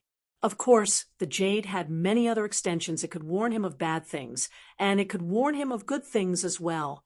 It was just that the signal was different, and Lin didn't know how the jade was affecting him, but he didn't know how it was affecting him. At least the people around him weren't affected at all. But the signals that Lin had figured out were only these three. Under other circumstances, the jade would also send out other signals, but Lin didn't know what they meant, nor did he know what triggered the reaction from the jade. Yushu went upstairs and pushed open the door to Mengyao's room. Mengyao was curled up on the bed eating chips, an English textbook on her lap, marking today's exam papers. Eating too many snacks will affect your growth. Yushu looked at Mengyao with a smile, remembering what happened to Lin before. Her smile widened. What are you smiling at? Mengyao was confused by Yushu's smile, feeling uncomfortable all over. She looked at herself from head to toe, but didn't see anything wrong with her. Wasn't it just a bag of chips? Was Yushu mocking her chest for not being as big as Mengyao's? Yao, let me tell you something fun. I've avenged you. Yushu sat on the bed sneakily, snatching the bag of chips from Mengyao's hands. Didn't you say that eating snacks will affect your growth? Mengyao glared at her. What revenge? Why are you being so secretive? I've developed very well. My height is very balanced already. Yushu popped a chip into her mouth nonchalantly. I called Shield Bro over for dinner after you left just now. You know what? Then I told him to sit at your seat, told him that I've already filled his bowl, and he ate it. What's wrong with that? You're not trying to say that he ate my leftover bowl of rice, are you? Mengyao's eyes widened. He even used your chopsticks. Yushu said proudly, what do you think? Now that he ate your saliva, he's avenged you, right? What nonsense. Mengyao shook her head. Isn't he still taking advantage of me? Yushu thought to herself, you ate his saliva, so you're taking advantage of him? But thinking about it, that was indeed the case. If it were any other boy in school, they'd probably be happy about it. All right, let's not talk about him. Meng Yao was a little annoyed and didn't want to talk about Lin Yi. Aren't you going to tidy up the mistakes in the English test? Yeah, I'll do it now. Yushu stopped joking around and took out the test papers from her bag. She started tidying them up with Meng Yao. Meng Yao and Yushu weren't stupid, but it was useless if they didn't work hard. Meng Yao and Yushu were still working hard, especially since Meng Yao didn't want people to say that she'd gotten into a top class in a top school because of her family background. After tidying up the English test papers, the two went to study for other subjects. They were 12th graders, after all, and would be taking the college entrance exams soon. It wouldn't be hard for Meng Yao and Yushu to get into a top university with their family background, but it was different if they got in themselves. It wasn't early anymore, and Meng Yao yawned. Yushu, on the other hand, was a little sleepy as well. The two of them took a hot shower in the bathroom, and after watching an episode of Pleasant Goat and Big Big Wolf on their MP4, they fell asleep right after. Lin Yi, on the other hand, practiced the art of dragon mastery the entire night, replenishing his stamina after a night of training. It was more than enough for a few hours of deep sleep. It was already 5 a.m. when Lin Yi opened his eyes and let out a breath of turbid air. Lin Yi went to the washroom to wash up. He wouldn't watch TV this morning no matter what.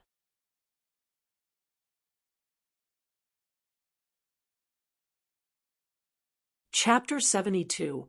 Being set up, Lin Yi had learned from Faubert that Meng Yao and Yushu ate breakfast in the school cafeteria every morning if he wasn't here. Lin Yi, however, didn't mind the hassle of cooking. There was some leftover rice from last night, and Lin Yi planned on making egg fried rice. It wasn't much trouble at all.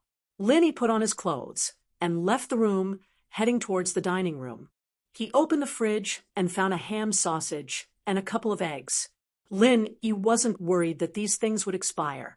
Faubert would always check on them and buy some fresh stuff to keep in the fridge. The two princesses rarely cooked for themselves, but it was always better to have something prepared. Meng Yao could fry an egg for herself when she was hungry at night. He couldn't find any onions after searching for a long time.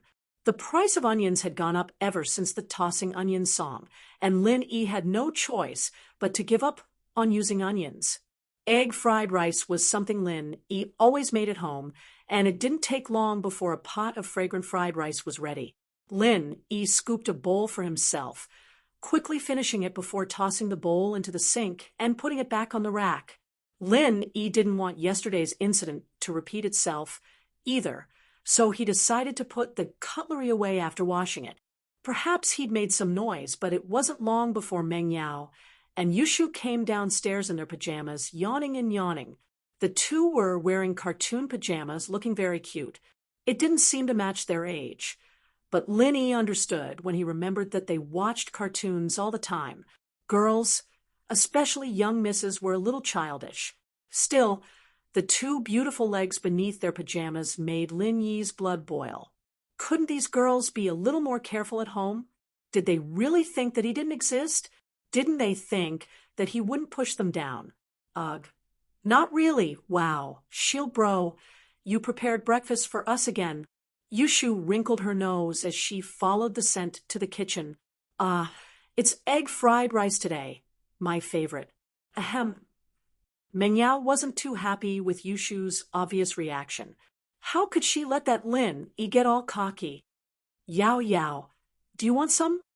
Yushu took a bowl and filled it for herself before asking Meng Yao. I don't like it. Meng Yao still couldn't let go of her pride. Wouldn't eating Lin Yi's food be the same as eating his food? Although she ate it yesterday and the day before. Today, sigh, little Shu was really something. She ate it, but she acted like it was delicious. Let's eat together. I cooked quite a lot. It'll be a waste if you don't eat. Lin Yi smiled, as if he could tell that Meng Yao wasn't telling the truth. Oh, teacher said we shouldn't waste food. I'll eat a little then. Meng Yao said after some hesitation, using Lin Yi as an excuse. Ah, Lin Yi didn't say anything. The miss knew how to be frugal now. You guys eat, I'm going out for a walk.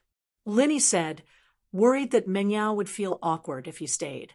He turned around and walked out of the villa. Yao Yao, didn't you notice? Shield Bro's a very considerate man. He can fight, he can cook, and he's pretty handsome too.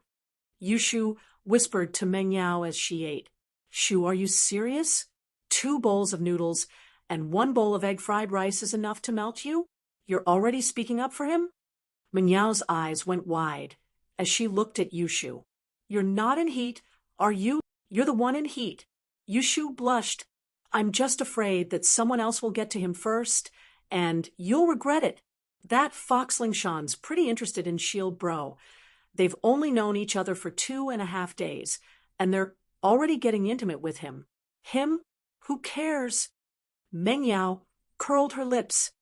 I don't think he's a good person. Lingshan just needs to seduce him. Speaking of Lingshan, Yushu was a little troubled. Why did her brother like a woman like that? If he knew what was going on between Lingshan and Lin Yi, he'd go crazy. Achoo! Lin Yi sneezed as soon as he stepped out of the door. What was wrong with him? Did he catch a cold? It wasn't cold in the morning, was it? Of course, Lin Yi didn't know that the 2 girls were talking about him while eating his egg-fried rice. Lin Yi had been living in the villa for 3 days now, but this was the first time he took a good look at the outside of the villa. This was obviously a place where the rich lived. Those who could afford a house here had to be rich or powerful. Yushu's identity made Lin Yi suspicious. He hadn't seen her family before, but the fact that she lived alone in a villa meant that her family wasn't ordinary people. A black Ferrari came speeding from afar, the engine roaring loudly.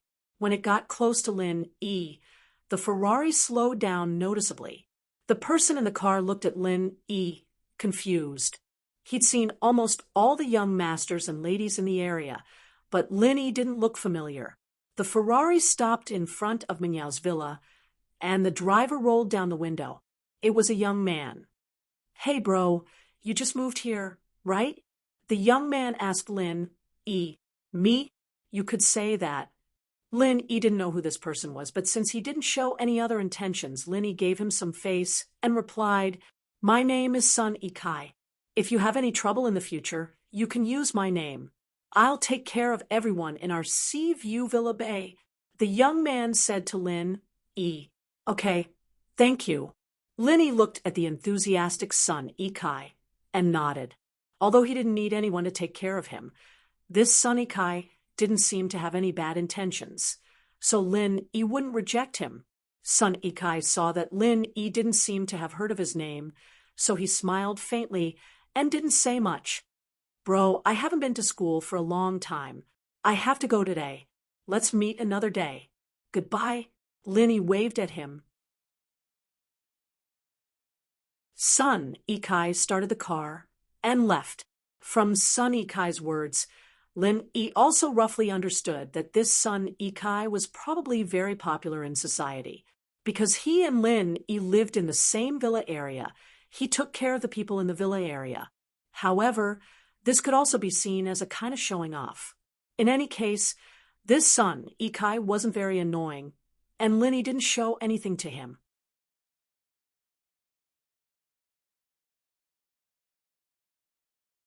Chapter 73. Free chef. It wasn't long before Falbert's Bentley stopped in front of the villa, and Falbert paused when he saw Lin Yi standing there. Mr. Lin, why are you here? Falbert asked curiously as he got out of the car, looking at Lin Yi curiously. I came out for some fresh air, and to see what kind of people live around here, Lin Yi said. Falbert nodded. Meng Yao and the others aren't out yet? I'll go get them. Meng Yao and Yushu walked out of the villa as they spoke, laughing and chatting with each other. They greeted Falbert when they saw him and got in the car. Lin Yi got in the passenger seat naturally, and Falbert started the car and drove slowly towards the school. The two had been whispering to each other ever since they got in the car. The Bentley was quite spacious, and Linny didn't want to eavesdrop on their conversation. He didn't really care what they were talking about. Yushu nudged Meng Yao after a while. Why don't you tell me if you like it? What do I like? I'm just having a bite or two. It's fine if you don't tell me.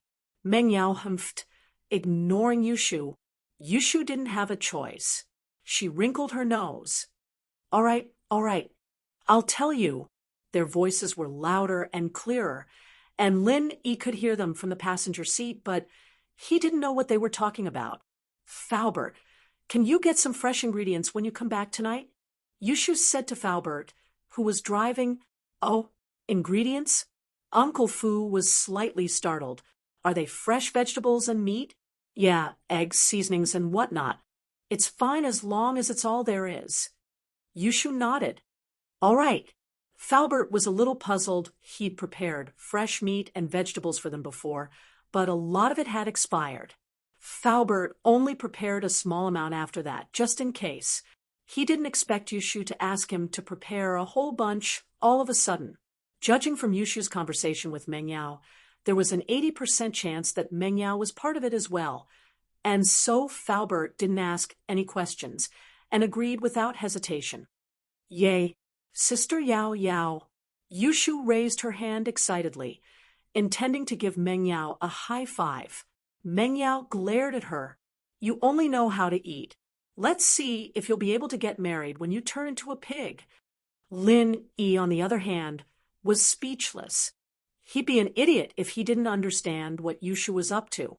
Buying so many ingredients. Did he think he was a chef? F***ck his grandmother's leg. Wasn't he being wronged? Even a runny nose could be used against him. If word of this got out, and his teammates heard about it, wouldn't they laugh their heads off? But it wasn't easy to explain, and the more he tried to explain, the worse it would get. Linny could only endure it. He'd just treat it as a mission, and this reward was enough to feed him for the rest of his life. Linny didn't think that it was a big deal now, compared to the North African jungle, where even a spider could kill him. Life here was much better. He could go to school, and he could hit on girls. Hitting on girls didn't seem very reliable. Lin Yi saw Yushu winking at him in the rearview mirror. He closed his eyes and pretended he didn't see it. Yushu squeezed her eyes for a long time, and finally found a few difficult expressions to piss Lin Yi off, only to realize that Shield Bro had closed his eyes. Yushu's anger flared up, and her face started cramping up. Shu, what are you doing? What's wrong with your face? Meng Yao noticed something wrong with Yushu as well. It's nothing. It's just a toothache. Yushu held her breath. She couldn't tell Meng Yao about this, or she'd laugh her head off. So it's a toothache. I thought your eyes were broken when I saw you squeezing your eyes. Lin Yi interrupted faintly, taking it as revenge for calling him a chef. Ha! Yushu smiled instead of getting angry. So the guy didn't just close his eyes and saw her face. Her cramping wasn't for nothing. Yushu was happy again at the thought. Shu, why are you smiling when you have a toothache? Meng Yao didn't know what was going on, and she was even more confused when she saw Yushu grimacing. It's nothing. It's nothing. Yushu waved her hand. The car stopped in an alley near the school, and Meng Yao stopped asking questions. The two got out of the car one after the other, and Lin Yi continued to sit in the car. According to the two, he had to avoid arousing suspicion. Mr. Lin, I'll take you to the hospital to change your bandages, Faubert said, as he started the car. Change my bandages? Lin Yi remembered that his leg injury hadn't healed yet, and the pain was nothing to Lin Yi. Lin Yi wouldn't have remembered it if he hadn't brought it up on purpose. All right. Lin Yi thought that he'd have to go to the pharmacy later. He'd have to concoct some medicine first. Normal medicine would heal too slowly. He'd also have to concoct the medicine for Huaijuan. The car arrived at Songjiang's First People's Hospital, and Faubert parked the car while Lin Yi went down to change his bandages. Lin Yi didn't see the pretty nurse Guan Xian when he arrived at the surgical treatment room. The nurse on duty this year was a middle-aged woman, and Lin Yi felt relieved. Thank goodness she wasn't here, or it'd be awkward again. Hi, I'm here to change my bandages, Lin Yi said as he handed the document to the nurse. Oh, you can sit over there, the nurse said as she looked at the document Lin Yi handed over. She quickly prepared the bandages and said to Lin Yi, "Pants off. Ugh, aren't we supposed to close the door?" Lin Yi asked, a little embarrassed that the door wasn't closed yet. "What's there to be afraid of, young man? Hurry up," the nurse said fiercely. "This is a hospital. Who wants to look at your butt?" Ugh. All right. Lin Yi was speechless. He thought back to how shy Guan Xian was yesterday. This nurse was probably a young girl back in the day, but time had turned her into a fierce ant. He wondered if Guan Xian would be the same in a few years. Lin Yi felt a chill run down his spine as he thought about it. His first impression of Guan Xian was pretty good. He had to admit, however, that the nurse was a lot more skilled than Guan Xian. She finished changing Lin Yi's bandages in no time and threw the cotton into the trash can. "Done. You're recovering well, young man. Come again tomorrow, and you'll be fine."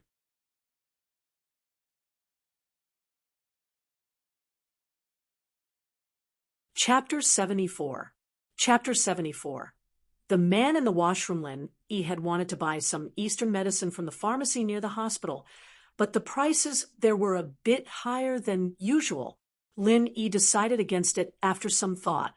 He had some money on hand and Peng Zhan's bank card, but the Eastern medicine he needed wasn't something ordinary. Most of them cost tens of thousands of dollars. "Mr. Lin, Mr. Chu called just now.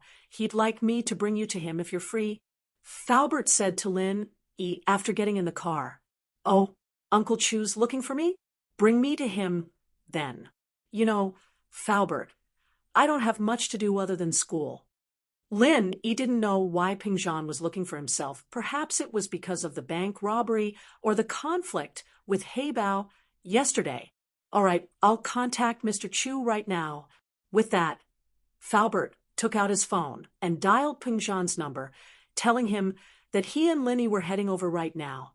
The security guards at the underground parking lot recognized Faubert's Bentley and opened the gate before the car even got close. Lin Yi didn't comment on the security guard's fawning behavior. Faubert's car was a bit more expensive. It'd take some effort to find an identical one with the same brand. But the robbers from that day weren't normal people. There had to be someone behind them. Fortunately, it wouldn't affect the company too much even if they entered the underground parking lot. So Lin Yi didn't say anything. They got in the elevator and arrived at Peng Zhan's office. Faubert knocked on the door and opened it to take a look. As the closest person to Peng Zhan, he naturally had the right to enter and exit the office at will, even if there were other people in the room. But Faubert closed the door after one look, turning to Lin Yi. "Mr. Lin, Mr. Chu's talking to someone right now. Can we wait a bit?" "All right." Lin Yi nodded. Peng Zhan, as the chairman of a mega corporation, couldn't just sit around and wait for Lin Yi to come knocking on his door. There were plenty of things he could do in the meantime. "I'm going to the washroom. Call me if you need anything." "Okay, Mr. Lin. The bathroom is over there." Faubert pointed in the opposite direction of the chairman's office. On this floor, almost all the senior leaders of the group had their own restrooms in their offices, so they didn't need to go to the public restroom. Naturally, the farther the public restroom was from the chairman's office, the better. Lin Yi quickly walked to the bathroom. When he was about to reach the door of the bathroom, Lin Yi heard a man in the bathroom saying something in a low voice. It seemed like he was talking on the phone. Originally, Lin Yi didn't want to eavesdrop on other people's conversation. He didn't have the bad taste to pry into other people's privacy, but Lin Yi's hearing was very sharp. The man's mention of a name caught Lin Yi's attention. "I've waited for this opportunity for so long." That Chu Mengyao girl went to the bank to get a card. Who the hell are you looking for? What kind of people are you looking for? The man seemed to be very angry as he shouted at the other side of the phone. He was afraid that others would hear him, so he tried to lower his voice. If it weren't for Lin Yi's exceptional hearing and the fact that he was standing at the door of the bathroom, even if others passed by, they wouldn't be able to hear what he was saying. The man had mentioned Chu Mingyao's name a few times before, and it had already caught Lin Yi's attention. When he walked to the door and heard the man talking about the bank again, Lin Yi's heart skipped a beat. Lin Yi stood in front of the sink of the bathroom quietly, listening to the man's words. How can you ask me to cooperate with you if you can't even handle such a small matter? It's not a big deal. You just need to control that Chu Mengyao girl for a few hours. When they are discussing the contract with Pingzhan, they just need to hint that Chu Mingyao's matter is related to you guys, and the contract would have been signed long ago. It's just a little hint. Even if that old fox Pingzhan is angry, he'll swallow it for the sake of his precious daughter's safety. The man was obviously very angry. Humph, there shouldn't be any loopholes in this matter. Right? What? You said that you don't know where the group of people you found are now. Mother of asterisk cur. How am I supposed to cooperate with a pig like you? The man cursed. All right, I'll get some information from the police station. You also need to deal with the tale as soon as possible. If you really can't, you understand what I mean, right? Ring dash, a sudden burst of classic Nokia music sounded, and the man in the bathroom stopped talking abruptly. It was obvious that he was shocked. However, the one who was shocked was Lin Yi. His phone rang and Lin Yi smiled bitterly. It seemed like he had alerted the enemy. It would be very difficult for him to hear anything else. Just as Lin Yi thought, the man in the bathroom was really shocked. The public bathroom on the top floor was almost never used. This was because the leaders of the company who worked on this floor all had their own bathroom. No one would come here to use the bathroom. Only those who came from outside to work, and some workers would use the public bathroom. This was also the reason why he chose to make the call here. In many cases, this bathroom would be cleaned by cleaners in the morning and night, and almost no one would use it during the day. Lin Yi helplessly took out his phone and saw that it was Falbert's number. Lin Yi directly hung up and mumbled to himself, Junhua, bro, it's Xiaoyang, Li Xiaoyang. I'm at Pingzhan Industries, but I couldn't find you. Which floor are you on? I'm already on the top floor. Don't all the executives of Xuanxi Industries work on the top floor? You're the business manager, so I came to the top floor to look for you. What? On the third floor? All right, I'll go down. I was just about to use the bathroom. What? The top floor is the territory of the big leaders? Forget it. I'm not going up. I'll go down first. Lin Yi said as he walked out of the bathroom and walked towards Chu Pingzhan's office. On the other hand, Falbert didn't think much when he saw Lin Yi hang up. After all, Lin Yi was just going to the bathroom. Seeing that he called, Lin Yi would definitely ask him to come to Chu Pingzhan's office. The man in the bathroom heard Lin Yi's words and instantly let out a sigh of relief. He muttered, damn it, he's just here for business. I was scared to death. Looking for a business manager, and he even came to the top floor? What a big manager, and he's still a leader. This person is also an idiot. Doesn't he know that the salespeople call themselves business managers to make themselves sound better?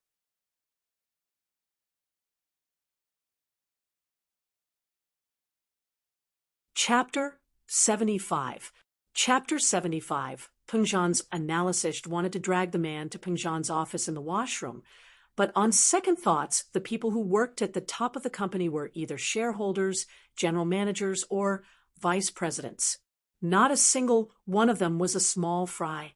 Putting aside the fact that Pingzhan wouldn't be willing to admit it, Lin Yi was afraid that this man wasn't just one person, but a group of people.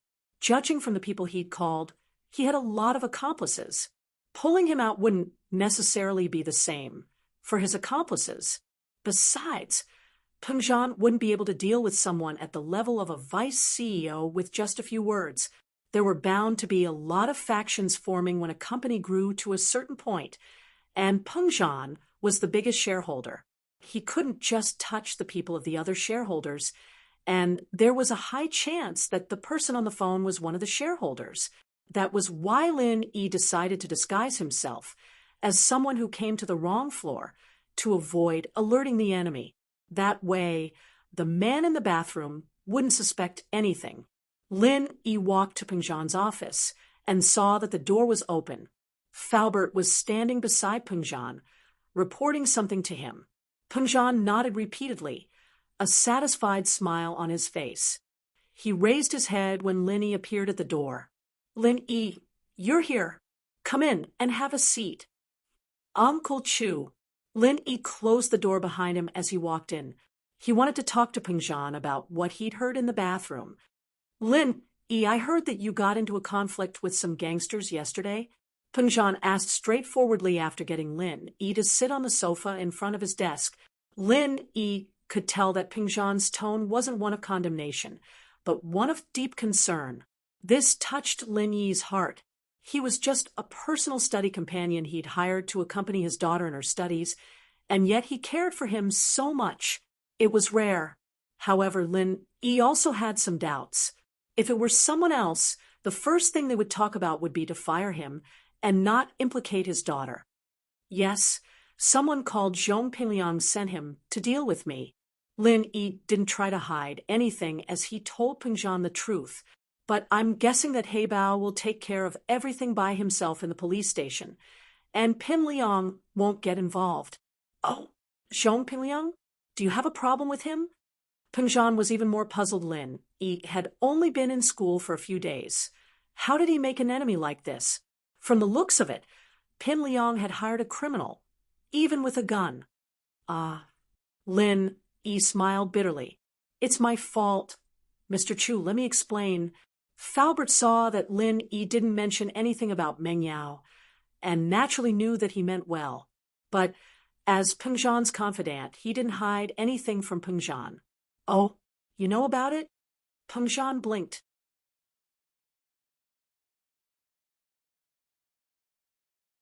"They didn't make a move on Yao Yao earlier or later, but they just had to make a move on me when I was out in the city. For business. This motive is very suspicious." Lin Yi praised inwardly. Pengjan was indeed the helmsman of a large corporation, being able to come up with such a conclusion with just a few clues. It wasn't bad at all. His suspicions weren't far from the truth.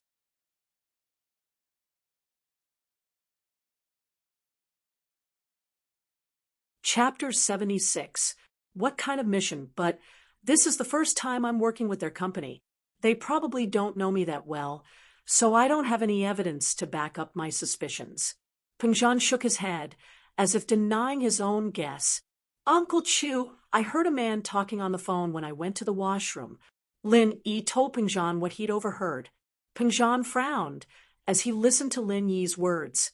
He'd suspected that there was something wrong with the company he'd been working with earlier, and they'd almost signed the contract. But when he'd arrived, they'd been using all sorts of excuses to push the contract away, as if they were waiting for something. They'd been looking at the time nonstop, and when the contract didn't come, they'd come up with an excuse saying that the contract wasn't ready yet, and that they needed a meeting to discuss it. Pengjan was pissed at the company for going back on their word, but the contract hadn't been signed yet, and they had the right to go back on their word.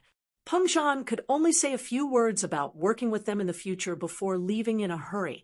However, the other party's actions had raised his suspicions. He hadn't thought much of it at first, but after learning that Meng Yao had been kidnapped by the bank robbers, Pengjan wondered if there was a connection between the two incidents. But on the surface, the two incidents didn't seem to be related at all. Pengjan couldn't find any connection between the two, and he only had his suspicions. But after listening to Lin Yi's words, Pengjan understood everything. The other party hadn't intended to be sincere from the start, and they'd resorted to kidnapping his daughter to force him to achieve their goal.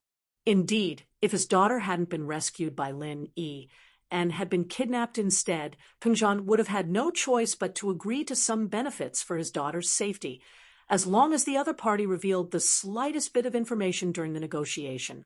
The other party could have denied everything afterward, since it was only a bank robbery, and his daughter had only been taken as a hostage. With this layer of cover, the fact that the other party had carried out the kidnapping would have been easily covered up. No wonder the other party kept looking at the time as if they were waiting for something. This was what they were waiting for. From what Lin E had said, the man on the phone in the washroom had to be someone high up in the company, since he was on the top floor of the company. With this person working together, the other party's plan was flawless. But of all things, of course, they hadn't considered the possibility of Lin Yi's presence. It seemed that of his daughter's side had been a wise decision after all. Peng Zhan had only arranged Lin Yi to stay by Meng Yao's side of the company, of his mind, of all of his plans. Of all. Peng Zhan hadn't thought of anything else. Yet Lin Yi of his. I will look into this matter. I'll investigate this. Peng Zhan's eyes flashed fiercely. He might have had conflicts with some of the higher-ups in the company, but he wouldn't allow anyone to use his daughter to mess things up. Lin Yi nodded. He didn't want to get involved in these things. As the chairman of the company, Peng Zhan naturally had his own methods. Lin Yi only told Peng Zhan what he'd heard. As for how to carry it out, that was up to Peng Zhan. "Yi, you didn't alert the enemy, did you?" Peng Zhan suddenly thought of an important problem. Did Lin Yi alert the other party when he was eavesdropping in the washroom? If the other party was alerted, it'd be difficult to catch the other party's tail. "Don't worry, Uncle Chu." Lin Yi smiled. "I was shocked when Faubert called, but I pretended to be someone who came to the company for business and went to the wrong floor." Lin Yi told Peng Zhan everything he'd said to himself. "Haha, not bad. You're quite alert." Peng Zhan praised. The more he looked at Lin Yi, the more pleased he was with him. At first, it was his old father's wish, and Peng Zhan was just following the old man's wishes. But now, he truly felt that Lin Yi was a rare talent. Peng Zhan's father, Chu Sanhua, was a man of authority in the family. He'd started out as a small bricklayer, building up Peng Zhan Industries from scratch. Now that Peng Zhan Industries was in Chu Peng Zhan's hands, Chu Sanhua was still a man of authority in the family. Peng Zhan's family was very poor when he was young, and Chu Sanhua established Peng Zhan Construction when he was 7 or 8, growing it up step by step. That was why he wasn't tainted by the bad habits of those rich second generations. He also had the demeanor of a big family and was very respectful to his father. Many of the shareholders in the company were old friends who had built up the company with his father. Although the shares were now in the hands of their children and grandchildren, some of them were starting to get restless. But Peng Zhan didn't do anything to them out of consideration for his father's face. But today's incident had crossed Peng Zhan's bottom line. Meng Yao was his only daughter, and these people dared to mess with his daughter. This was the first time Peng Zhan had been angered. "Right, Uncle Chu, can you tell me what mission you have for me to do?" Lin Yi asked after some hesitation. He'd better take advantage of today's opportunity to ask this question. He'd been in Songshan for a few days now, and he hadn't seen any important missions for him to do, other than accompanying Meng Yao to and from school, making her breakfast, and taking care of a few clowns. It was an easy life, but Lin Yi didn't feel at ease. He was here for a big mission, and it was said that this mission would be enough for him to eat and drink for the rest of his life. But Lin Yi didn't think that accompanying the miss to school would be enough for him to eat and wear for the rest of his life. Oh, a mission. Peng Zhan looked at Lin Yi oddly. "It's a very important mission, but the most important thing right now is for you to build a good relationship with Meng Yao. That's the only way to ensure the success of the mission." "Wah." Lin Yi was startled. Build a good relationship with Meng Yao. Only then could he carry out the mission? Just what kind of mission was this? Could it be that it had something to do with Meng Yao? Could it be that there was someone behind the scenes who wanted to harm Meng Yao? And Peng Zhan wanted to use Meng Yao as bait, so that he could find the person behind the scenes? That was the only thing Lin Yi could think of.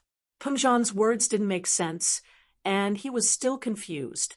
But according to Lin Yi's experience in missions, most employers would keep their missions a secret. They wouldn't reveal the details until the very last moment.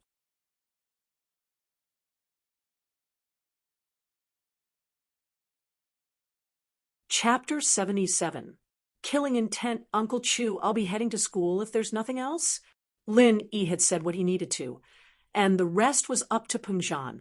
All right. Pengzhan nodded. Don't tell Yao Yao about what happened today. I don't want her to be troubled.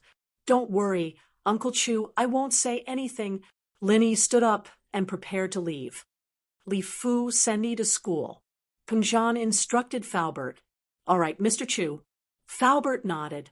No need, I'll just get a taxi downstairs. Lin Yi said quickly. He planned on going to the pharmacy, and he didn't want Faubert to follow him. There were some things he didn't want others to know. That's fine. Pengzhan didn't insist after Lin Yi said so. I'll leave Yao Yao's safety in your hands before I deal with the company's problems. Huh? Lin Yi waved his hand. Uncle Chu, my mission has something to do with Miss Chu. Naturally, I won't let anything happen to her before the mission is completed. Pengzhan nodded, sighing softly.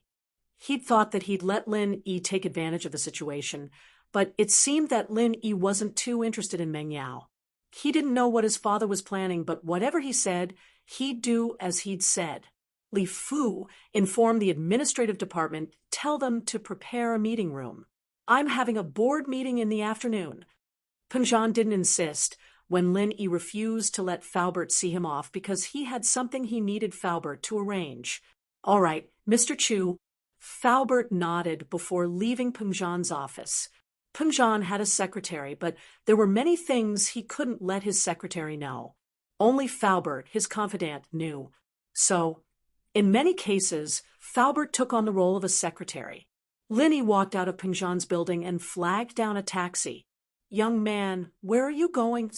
After getting in the car, the driver pressed the odometer on the meter and asked, Sir, do you know where I can buy wholesale Chinese medicine? Lin Yi wasn't familiar with the geography of Songshan, but some of the older taxi drivers were living maps. They knew everything about the city like the back of their hands. Oh, are you talking about Chinese medicine? The ones made from twigs and twigs, or the ones made from twigs? The driver didn't know what Lin Yi was looking for. Huh. Lin Yi couldn't help but chuckle at the driver's description. In the eyes of normal people, Chinese medicine was more or less the same as sticks of grass. Loose sticks of grass. Lin Yi didn't bother correcting them. The girl wasn't a professional after all, and it was fine as long as she could understand him. If you're talking about wholesale, you'll have to go to Qiaonan Village's Chinese medicine wholesale market. The driver said, but it's not in the city. It'll take half a day to get there. If you don't want to buy much, you can go to a bigger pharmacy. Lin Yi gave up on the idea of going to the wholesale market after hearing the driver's words.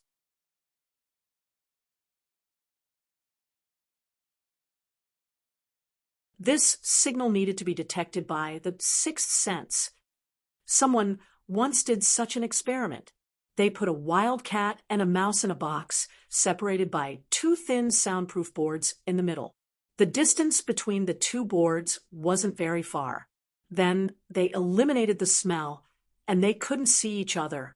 As a result, the cat seemed to sense something and wanted to pass through the board. It kept scratching the board with its claws, while the mouse curled up on the other side. It could be seen that the cat could sense that the mouse was next door, and the mouse could also sense the cat. But how did the cat and the mouse sense each other? According to the explanation of scientists, this might be the sixth sense in addition to the five senses of animals. In other words, they didn't use their ears, nose, or eyes to detect each other. Animals could use their sixth sense to sense a signal emitted by their natural enemies or other animals that wanted to attack them. This signal could be interpreted as murderous aura.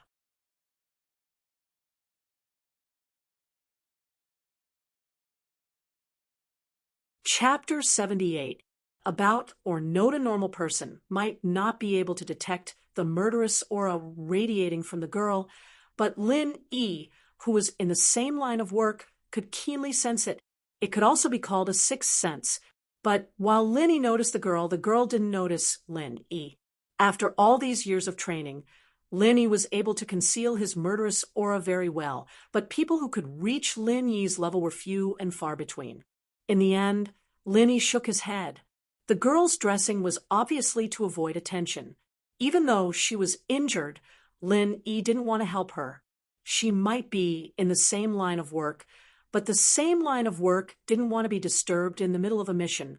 Sometimes people in the same line of work belonged to different organizations, and they might even be enemies with each other. "Excuse me, what is golden creation?" Lin E. asked the salesperson casually.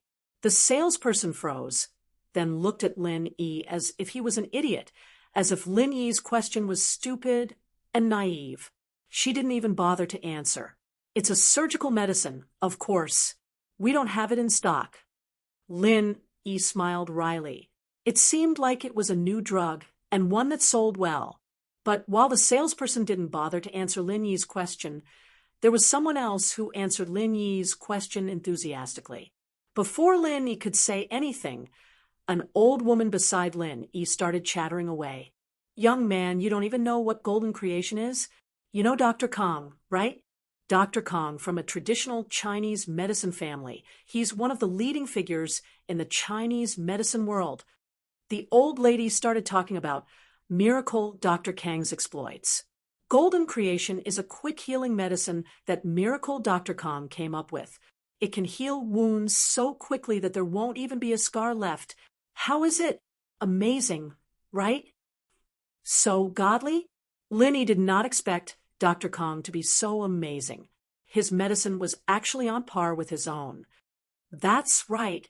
I heard that it's a secret recipe passed down from generation to generation. This golden creation is given priority to the military. Due to the production capacity, a small amount of it is regularly supplied to the private pharmacies. That's why it's in high demand." The old lady said, "It's almost impossible to buy it from a pharmacy. My niece's boyfriend's third sister's aunt's fifth cousin is the manager of the supply and marketing department of XX pharmacy chain. Last time, I used his connections to buy a bottle. I heard that once it arrived, it was digested internally. How could it be sold on the shelves? Right?" Lin E. thought, if this medicine is really as magical as this old woman said, it is not impossible for it to sell well. Of course, especially for young girls, it's so ugly if they get a scar on their body. It's not to heal the wound quickly, but to not leave a scar. The old lady said, "I heard that nowadays people don't give platinum or gold as gifts anymore. Instead, they give golden creation as gifts." "Really?" Lin E. was stunned. He did not know whether this old lady was telling the truth or not. "Of course, why would I lie to you?" the old lady preached, as if she was taking advantage of her seniority. "Oh, I see. Thank you, but it seems that I don't need it for the time being," Lin E. said to the old lady with a smile. "Yeah, you're a big boy. You don't need that thing." The old lady nodded. Obviously, she misunderstood Lin Yi's words. Lin E. meant that he could make the medicine himself. There was no need for him to buy it. Lin E. naturally would not explain. He turned around and went to the Chinese herbal medicine counter. The herbs that he wanted had been weighed and put into a sealed bag according to the type. Lin E. checked carefully and found that 2 of the herbs seemed to have been stored for too long. They had gone bad, and the medicinal effect was greatly reduced. Lin E. had no choice but to weigh a little more. He would win with numbers. He checked the utensils and tools that he wanted. After making sure that there were no problems, he carefully packed them up and left the pharmacy. It didn't matter if it was Chinese or Western medicine these days. They were all selling very well. Only the loose herbs weren't that popular in pharmacies, and not many people bought them. This was why Lin Yi was able to get out of the shop so quickly. After leaving the pharmacy, Lin Yi did not plan to go to school directly. He was already absent. It didn't matter whether he went or not. He had already bought a series of measuring tools and tools. Lin Yi wanted to find a place to make the medicine first. This kind of thing, of course, couldn't be done in school. Of course, he couldn't do it in Mingyao's villa. The two girls would go crazy if the whole house smelled like Chinese medicine. The best way was to get a room by the hour and leave after he was done. With this idea in mind, Lin Yi was not in a hurry to go to school. Instead, he looked around the pharmacy to see if there was a suitable hotel to get a room by the hour. Lin Yi saw the girl from the pharmacy at the entrance of a deserted alley. At this moment, she was lying on the ground. There was a pool of fresh blood under her. Lin Yi frowned. He didn't want to poke his nose into other people's business. But in this deserted alley, who would dare to poke their nose into other people's business, let alone if there were people passing by? If he failed to save her, and she died, it would cause unnecessary trouble. Lin Yi hesitated for a moment. He was also a person with a mission. It was not appropriate for him to poke his nose into other people's business.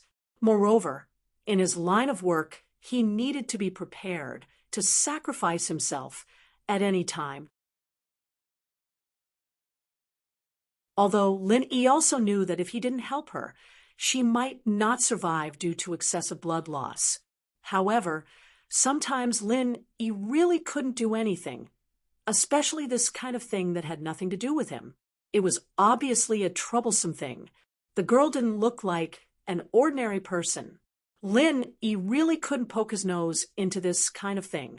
Gritting his teeth, Lin Yi walked past the girl quickly. When he passed by the girl's body on the ground, Lin Yi couldn't help but look at her with pity. I hope you can make it. After that, he left quickly. But he didn't take more than a few steps before coming to a stop. Wait. That glance just now made Lin Yi see something that seemed familiar, but he wasn't sure. Lin Yi turned around and walked back to the girl's side. He bent down and stared at a ring on the girl's right little finger. When he saw the pattern on it, Lin Yi sighed and quickly touched the girl's wrist. He found that there was still a pulse. Lin Yi carefully helped her up from the ground and carried her on his back. Although the girl had fainted because of excessive blood loss, she still had some instinctive reactions when Lin Yi carried her. She subconsciously struggled twice. Perhaps it was a conditioned reflex to the outside world.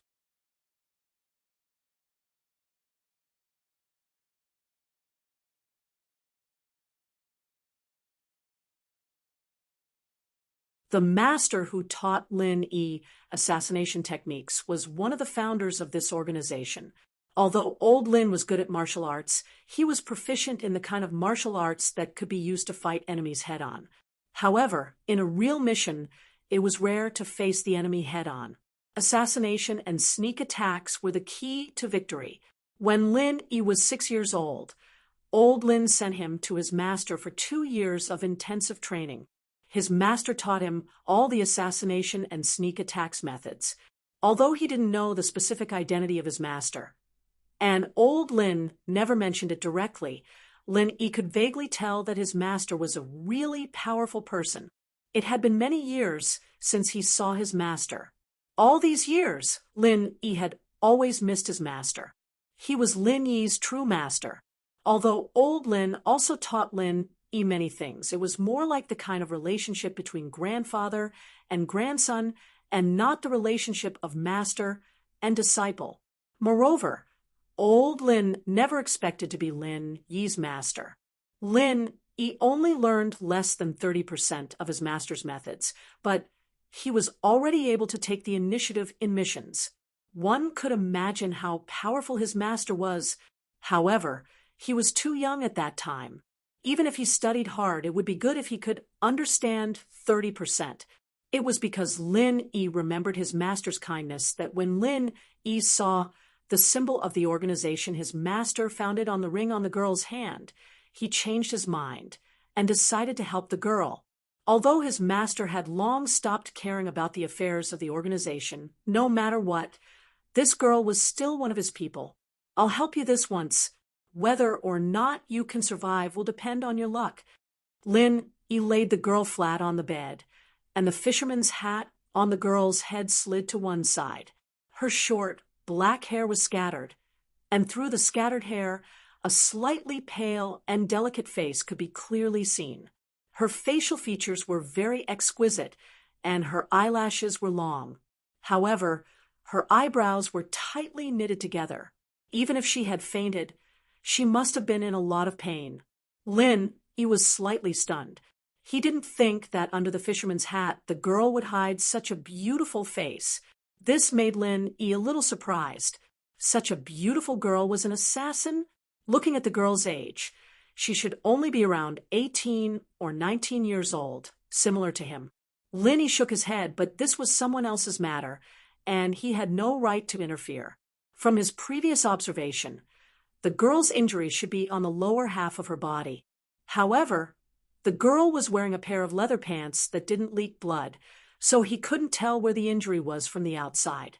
Lin, he was too lazy to look for it, so he directly used some force and took off the girl's leather pants. After taking it off, Lin, he felt a little unnatural, and his breathing became rapid. Although Lin Yi's initial thoughts were very good and very pure, he only extended a helping hand to this dying female assassin because of his master's face. That was why he helped her take off her pants and treat her injury. However, if this female assassin looked like a male assassin, Lin Yi probably wouldn't have any special thoughts. However, this female assassin was very beautiful, and her figure was very good. Therefore, when Lin Yi took off the female assassin's pants, it was inevitable that he would have some improper thoughts. Any normal man would have such thoughts. However, what he saw next completely extinguished the fire of lust in Lin Yi's heart. The inside of the leather pants was completely dyed red with blood, and under the leather pants, the girl's pantyhose was completely soaked in blood. It was impossible to see the original color.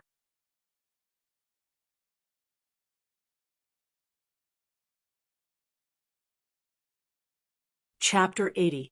Healing from the looks of it, the girl's pantyhose was probably attached to the wound. If he took it off, it might touch the wound and cause more bleeding. Lin Yi frowned. There weren't any surgical tools in the room. When he took off the girl's pants, Lin Yi had felt something hard. It was probably a dagger. Without any other tools, Lin Yi could only rely on the dagger. Picking up the pants, Lin Yi took out the dagger and swung it in the air a few times to test the feel of it. Then he started moving it back and forth on the girl's pantyhose. Lin Yi was an expert when it came to knives. When he was 6 years old, he had been practicing with the dagger with his master. It was also one of the most common weapons used against enemies. Lin Yi only used the tip of the dagger to pick up the fiber connection of the pantyhose. He wouldn't hurt anything else. After a few moves, the girl's pantyhose was shredded to pieces. Lin Yi casually peeled it off and tossed it aside. Under the pantyhose, Lin Yi finally saw where the wound was. It was at the root of the right side of the thigh. The wound had been bandaged, but the bleeding didn't stop. Otherwise, the girl wouldn't have gone to the pharmacy to buy some Dr. Kang's golden wound. Other than the bandage, the girl's lower body was only left with her thigh. But Lin Yi didn't have any other thoughts. Lin Yi wasn't a psychopath. Even if she was as beautiful as a goddess, Lin Yi wouldn't be interested in a woman covered in blood. He used a knife to pry open the gauze on the girl's leg and started inspecting the wound. The injury was serious, but Lin Yi breathed a sigh of relief it hadn't reached the artery in her thigh. He'd have to send her to the hospital if he didn't have professional surgical equipment, but whether or not she'd make it to the hospital was another matter. The wound was triangular. It was obvious that a sharp tool like a triangular knife had been used to stab into the wound. Due to the triangular shape of the wound, it was difficult to stop the bleeding with ordinary hemostatic medicine without suturing. Judging from the current situation, It was most likely that the girl had bandaged herself after getting hurt, but the wound didn't heal. Instead, it was bleeding profusely. She had no choice but to go to the pharmacy to buy Miracle Dr. Kang's Golden Creation, but she hadn't found it yet. On the way back, she finally fainted from blood loss. Lin Yi understood what the girl was doing. Assassins were a special profession, and they rarely went to the hospital even if they were injured. They'd take care of themselves if they could, in order to reduce the possibility of their identities being exposed. Knowing the girl's injury, Lin Yi could treat of the problem. The wound was deep, but it didn't hurt the arteries and tendons of the body. It wasn't a big problem. Lin Yi stood up and took out the Chinese medicine he bought at the pharmacy before. He quickly threw a few herbs into the utensils and ground them. This was a familiar process for Lin Yi. In the North African jungle, his own herbs were the most popular things among his teammates. Lin Yi had to grind a bag of them every time.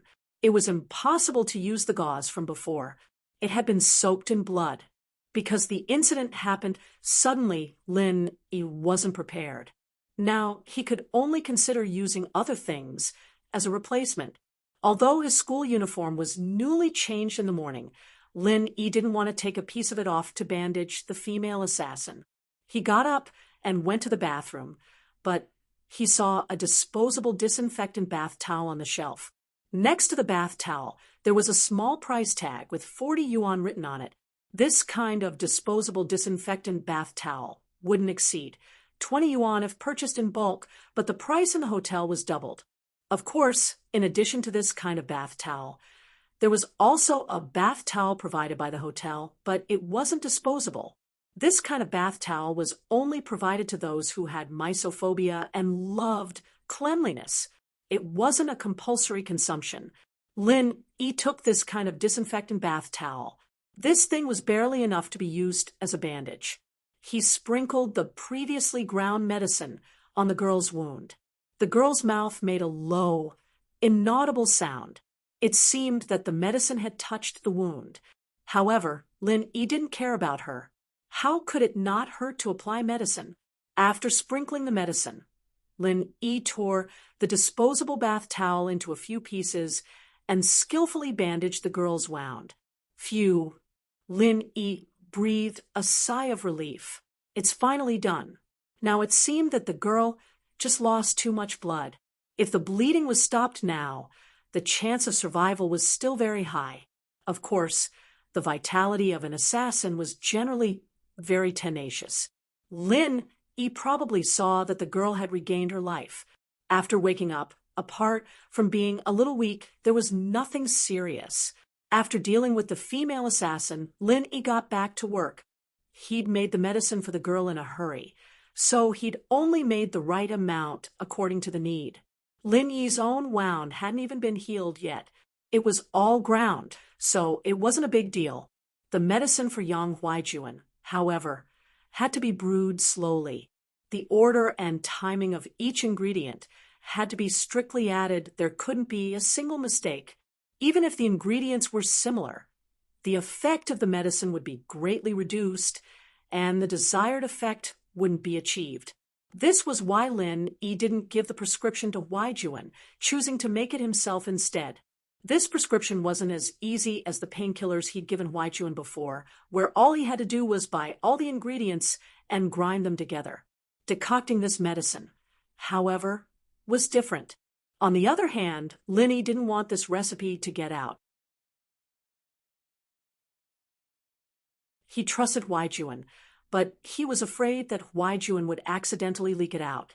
This recipe would cause a huge uproar in the Eastern medicine world. Lin Yi found a place to set up the alcohol stove and clay pot and started brewing the medicine for Huaijuan. The hotel had appliances for brewing tea, but it was still better to use fire to brew the medicine. Brewing medicine was a very tiring job, but it was nothing for Lin Yi, who often made straw sandals at home. Lin Yi looked at the time on his phone as he skillfully put each ingredient into the clay pot. After who knew how long, Lin Yi heard a small movement not far behind him. If it weren't for Lin Yi's unusually sensitive hearing, he wouldn't have been able to hear it. Lin Yi didn't turn back. He was at a crucial point in brewing the medicine, and Lin Yi couldn't afford to be distracted. Lin Yi counted the time on his phone as he pinched the ingredients in his hands. You're tuning into the Mystic Fist YouTube channel. Don't forget to subscribe and join us on this journey to catch the most captivating stories.